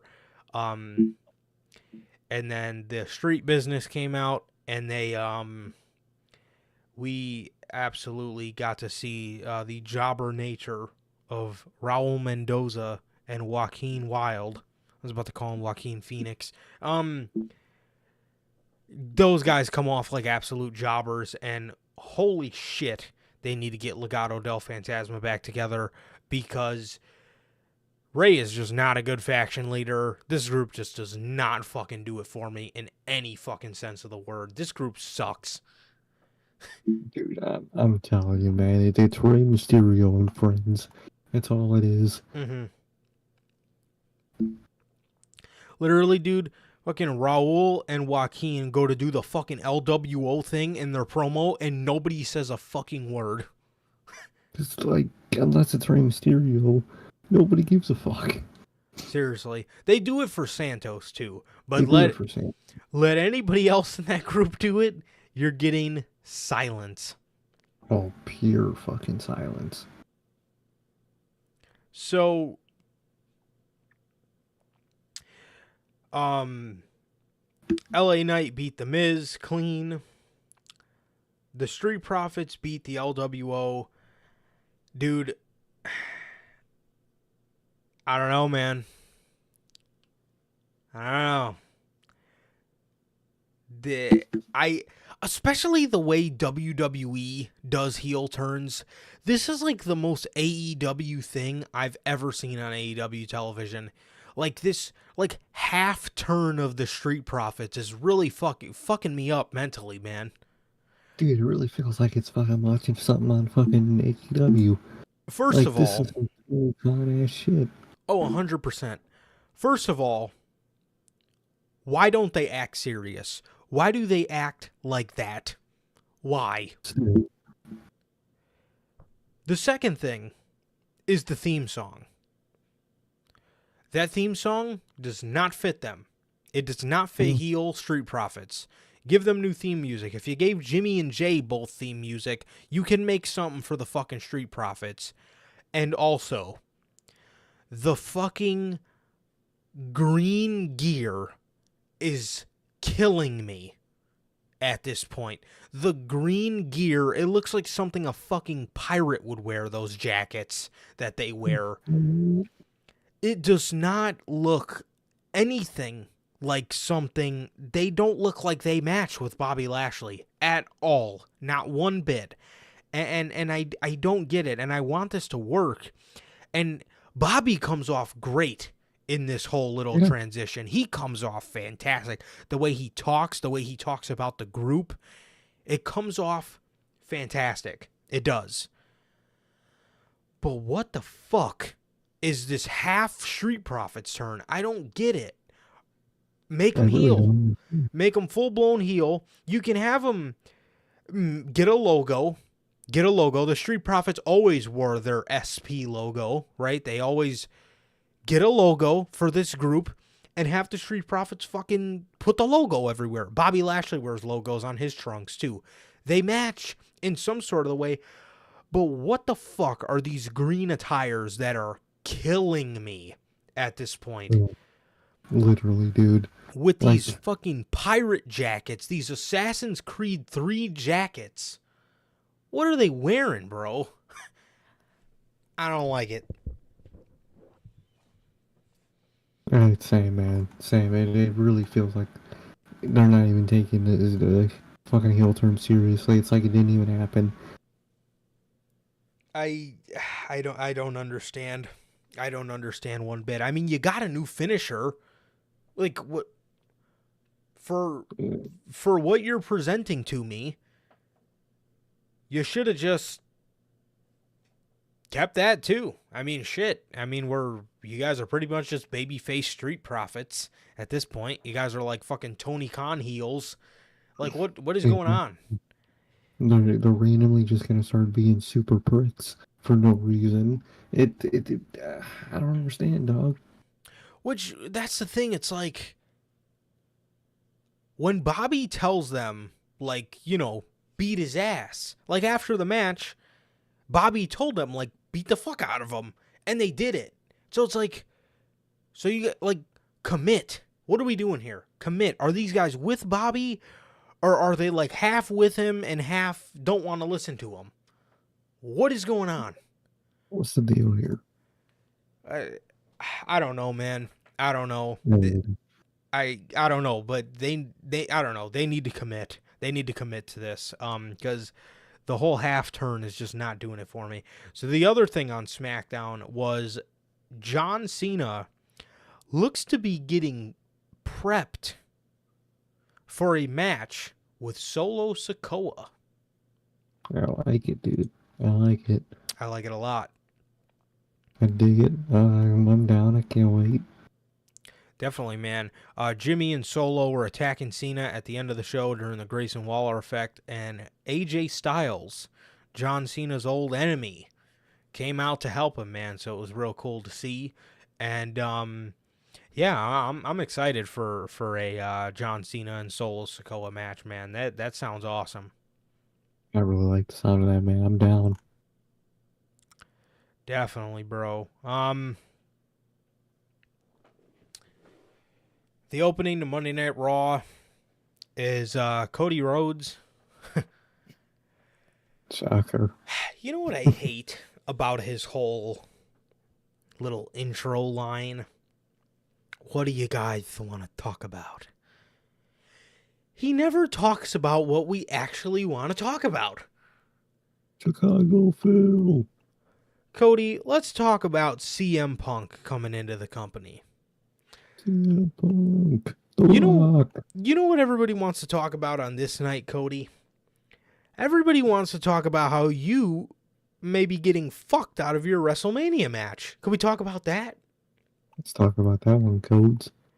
So, he always brings up a topic that's completely fucking stupid.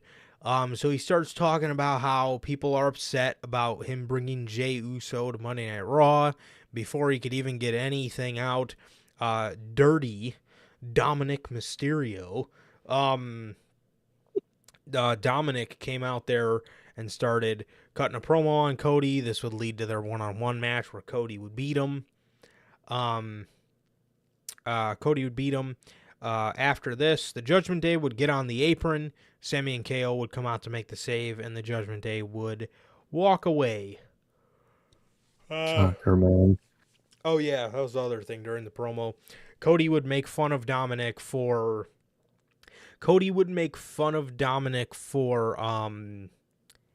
Rhea Ripley having eyes for Jey Uso, apparently, and how Rhea isn't as into Dominic as he's into her.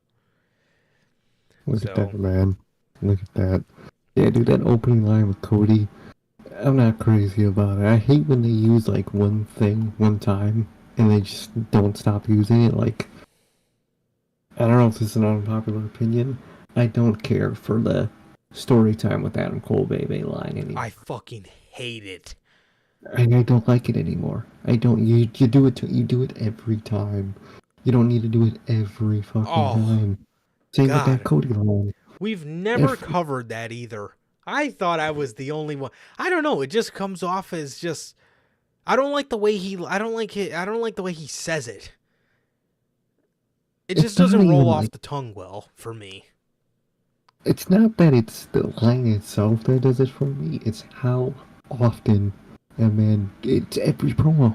Every fucking promo he gives that line. It's like, dude, give it to us when it's important. When you came back and when you first debuted, awesome moments to use that line. Especially for when he came back. You don't need it every single fucking promo. You really do not. Same with Cody. Just talk about your fucking promo, dude. Who do you guys want to talk about? The Rock. Chicago Phil. Your feud. Your dead momentum. Just fucking cut your goddamn promo. Yeah. Like, come on, man. Yeah, I don't know, man. I was never too big a fan on the Who's Ready for Story Time with Adam Cole, baby. It was cool at first. But Yeah. quickly it weared off for me, and I don't really care for it, to be 100% honest. But yeah, it's like Cody, it's not really the line itself that bothers me. It's what follows. He never talks about what people actually want to talk about, and it's just, I don't know. So at that point, just don't fucking use it, because you always end up talking about what we don't want to talk about, which is something that ends up happening on Monday Night Raw, which I can assure you nobody wants to talk about. So as he's leaving the ring, Cody's leaving, Kevin says, "Hey Cody, we actually need to talk about something. Can you come back here?" So he comes back to the ring. They go to commercial break. They come back, and Kevin says, "Now that the cameras are rolling, I need to hear it from you. Why you brought Jey Uso back to the WWE and brought him to Monday Night Raw. I want to know why you did that, and I wanted to ask you face to face." I don't know if they're making fun of Cody's EVP role, or I don't know if that's his gimmick now, that's his shtick, but I swear to God, he goes, "Well, that's my job, isn't it? To make these people happy?" I don't know, man. Mm-hmm. Gave me, I don't know. I don't know if they're making fun of the fact that he was an EVP, or I don't know what you're not the general manager. What do you mean it's your job to make these people happy? What? Maybe he's missing his old job, man. Maybe. Well, when he came back to WWE, he didn't have a problem with telling people how he grew to hate it. Oh yeah, I wasn't built for that. It wasn't for me. It gave me false hope. I'm too selfish for that role, and now he's already back in the role, man. So we're gonna go back on what you said, Cody, man. But yeah, it's weird, dude. Like, is it a joke? Is it a character? Can you tell us a little more? They give him a fucking EVP gimmick to try to get him back on his feet. What the fuck? This is the only one they want to kill his momentum, which, knowing this company, they probably do. Wait, let's kill his momentum so people don't get pissed at when we do The Rock. Seriously, Make him VVP. Seriously, and when the fuck exactly is this guy, whoever the guy is, this mystery guy, supposed to be traded to SmackDown? When is that gonna happen? Oh, dude, I feel like they're gonna fucking wait like a couple months to do it. I genuinely feel like it. I could see it. I don't know. I think they're gonna do it around Mania season, which like. Yep. Ugh. So Cody says it's his job to make the people happy, and he was just doing what he thinks is going to make the people happy. So he says to Kevin, he says, to answer your question, he asked the audience if they like Jey Uso. And Kevin, Sammy says, I don't mean to interrupt, and I don't mean to sound like I'm going against you, Kevin, because I understand why you feel the way you feel, but I've been through a lot with Jey, and he deserves a second chance. Cody said the same thing. And he says, and I understand you're quick to forgive people. Or he says, I understand it takes you a while to forgive people. It takes you a while to trust people. And maybe that's my problem. Maybe I trust people and forgive people too quick. But I'm asking you just to give them a chance. Kevin says, so you just want me to, so he says to Kevin, or he says to Sammy and Cody, he says, okay, so if you want me to just pretend like he's a huge part of the reason why you didn't walk out of Elimination Chamber the world champion, then I guess I'll pretend. It looks like Cody says, and if you want me to just pretend that he's not a huge part of the reason why you didn't walk out of WrestleMania with the World Heavyweight Championship. And then he says, if you want me to pretend like he didn't cost me like 5 different matches against Roman Reigns, then I'll just pretend. But he says, but if I do, he says, if I do anything, I trust the both of you. And he leaves. So that was Man. yes, that was a pretty good segment. And what they're doing on Monday Night Raw with Jey Uso is very interesting. If I do say so myself. Definitely, man. Definitely. I like it. I like what they're doing with it, and it's interesting. I'm curious to see where they go with it. Definitely, bro. Kofi Kingston versus Ivar. This shit was actually nuts. Look at that, man. It was. I did not have this on my bingo card for the night. Oh, who would have? When I when I heard about this match, I was like, oh, fucking great. And then they just proceeded to put on a banger, and I was just looking like an idiot. I was just looking like, wait, what? I was like, huh? Dude, shocked me, if I do say so myself. It shocked the hell out of me. 100%. Yeah, that, again, I definitely did not have that on my bingo card for the year, so that was shocking. But great nonetheless. So, yeah, that was that. Kofi beat Ivar. Then we get a tag team match with Chelsea Green and Piper Niven versus Nia Jax, versus Shayna Baszler and Zoe Stark. This match was going how one would imagine this match was going. And then it got even worse. Nia Jax came out and assaulted everyone in the ring. I'm sure she did. Yes, she did. All her history. She took out everybody, and as she's walking up the ramp, she proceeds to hit us with the cringiest fucking dialogue that a man can possibly hear. This whole division is on notice. Mm-hmm. Yeah, they are. They better fucking check their fucking insurance.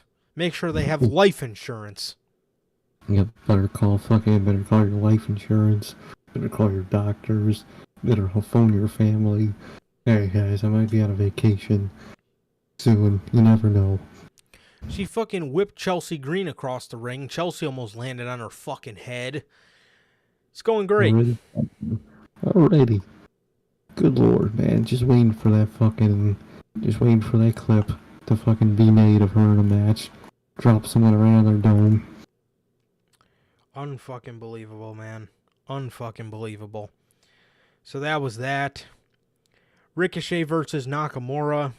You know, because of he just beat the shit out of Ricochet for no fucking reason last week. So there was that. So Zesty Rick got pissed off in the match. The commentators pointed out that Nakamura wasn't even trying to win this match. He was just trying to punish Ricochet. Ricochet got pissed and just hit him with a fucking steel chair right in front of the referee because he was mad. And he lost the match, and Nakamura won. Seth also came out in the entrances and got really pissed at Nakamura and was, drug away by security. And yeah, so they're telling the story of Seth Rollins losing his marbles. Because of Nakamura just not wanting to accept his match for no fucking reason. I don't understand this heel Nakamura shit. I am not a fan of it. No. Like, yes, he doesn't know when he wants his match. Good.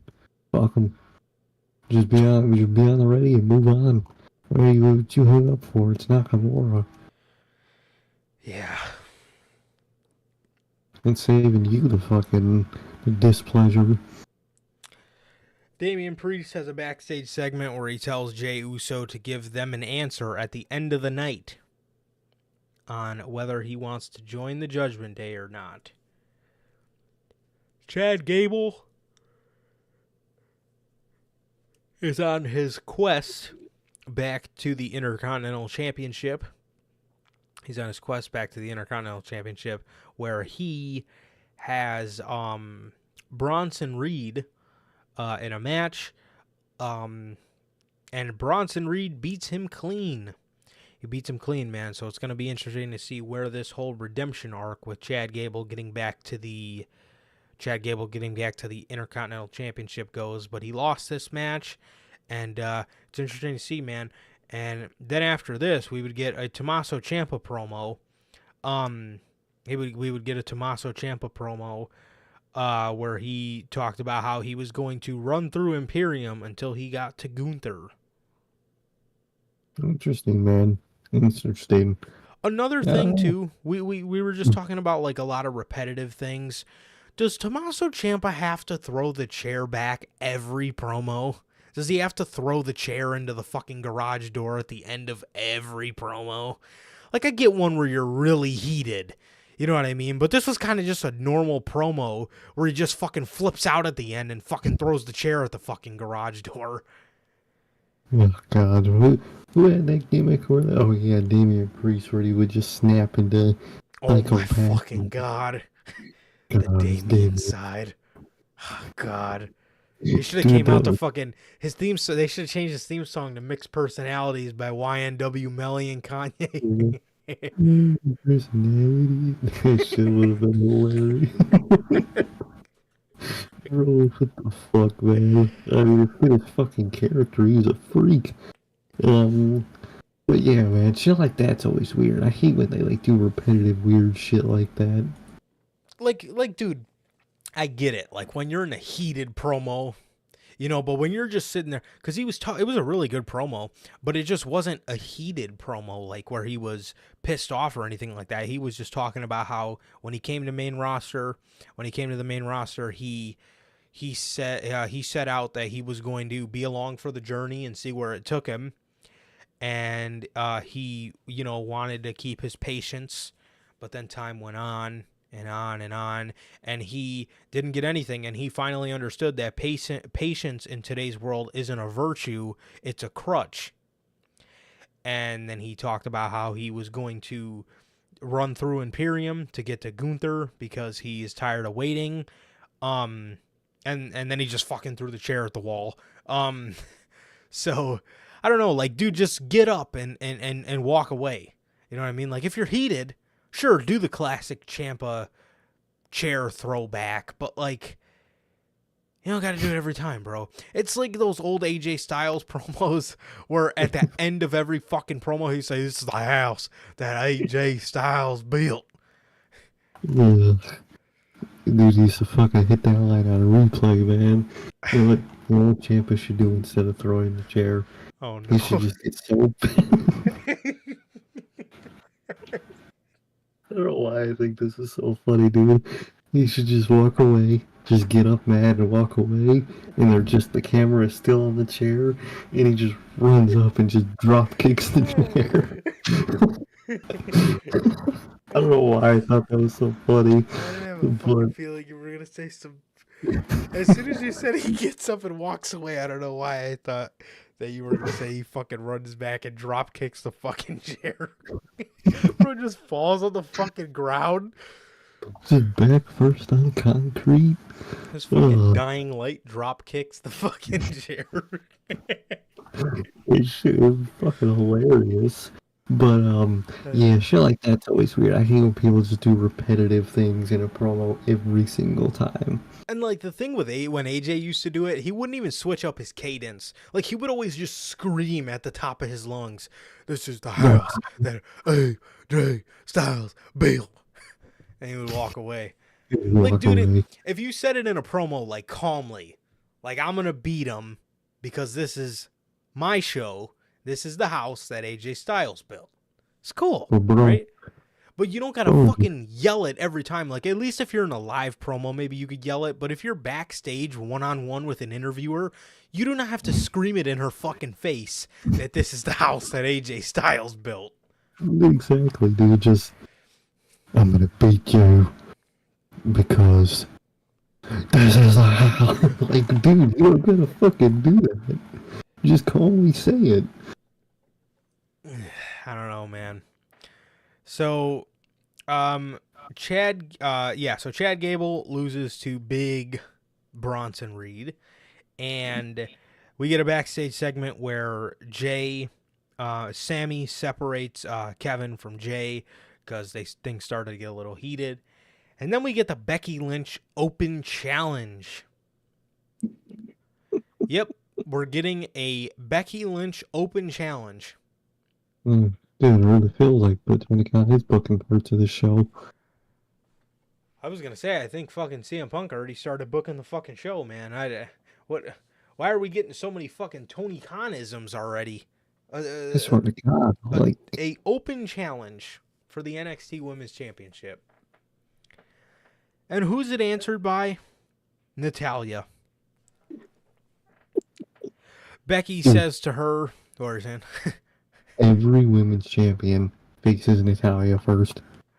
They do, bro. They do. Like, It's a why? running fucking gag at this point. So What a fucking gag. Becky comes out and she tells Natty, she says to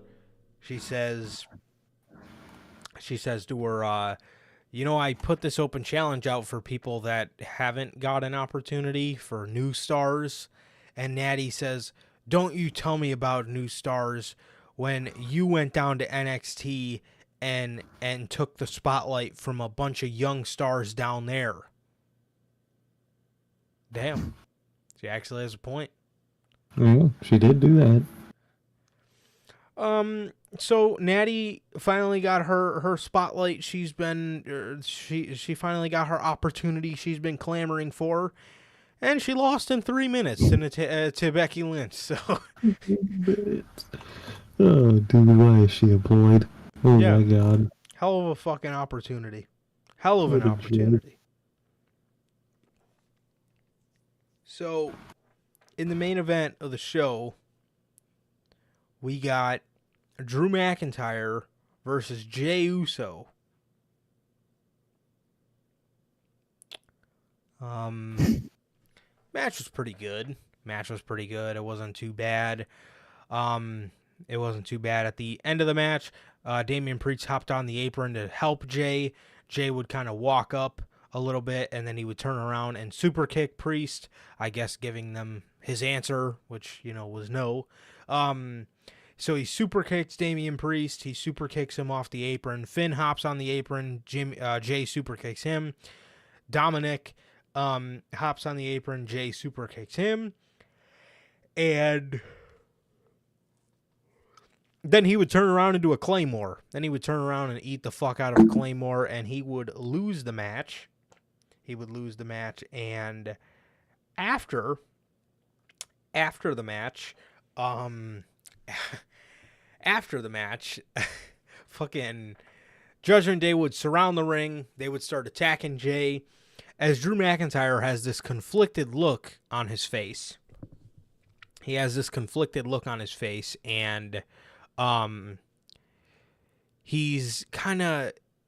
wants to help, but he knows that Jay's wronged him. So he goes to walk away again, and he turns around, and he gets this mad look on his face like he's about to fucking run down there, and they hit Cody's music at the perfect fucking time. And as soon as Cody's music hits, the anger wiped off Drew's face, and he just had this blank stare at Cody like, what the fuck?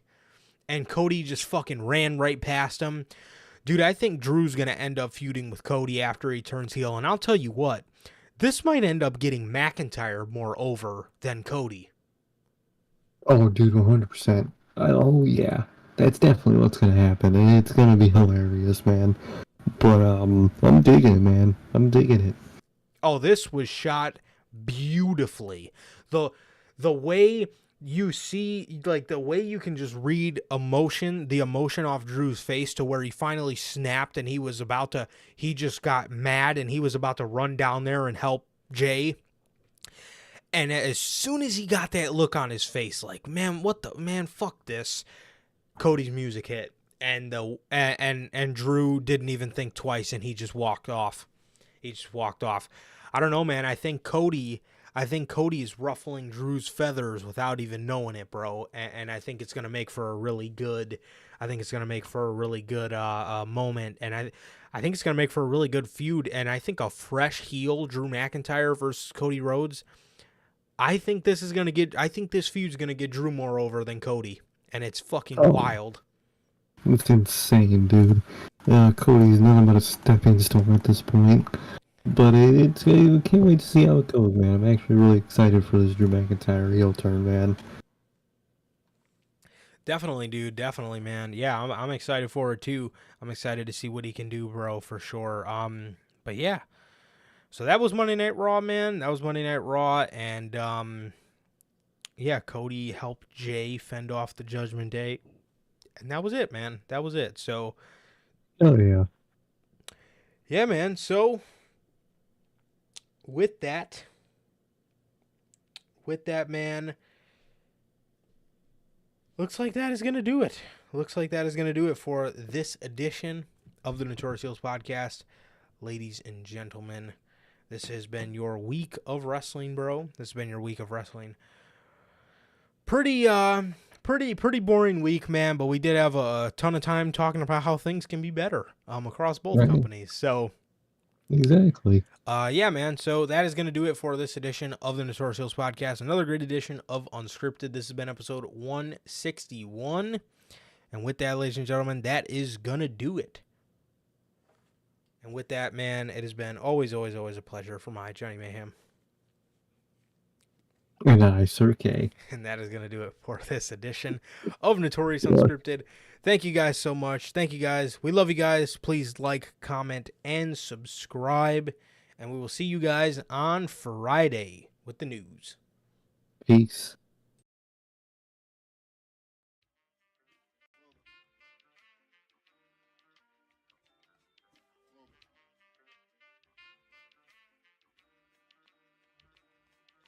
I used to get deals on the bitch. Now I throw shields on the dick to stop me from that HIV shit. And niggas know they soft like a Twinkie fillin', playing the villain, prepare for this rap killing. Biggie Smalls is the illest. Your style is played out like Arnold, and that's what you talking about, Willis. The thrill is gone. The black Frank White is here to excite, throw dick to dice. Bitches are like I'm brainless, guns are like I'm stainless steel. I want the fucking fortune like the wheel. I squeeze cats till my clips is empty. Don't tempt me. You don't want the fuck with the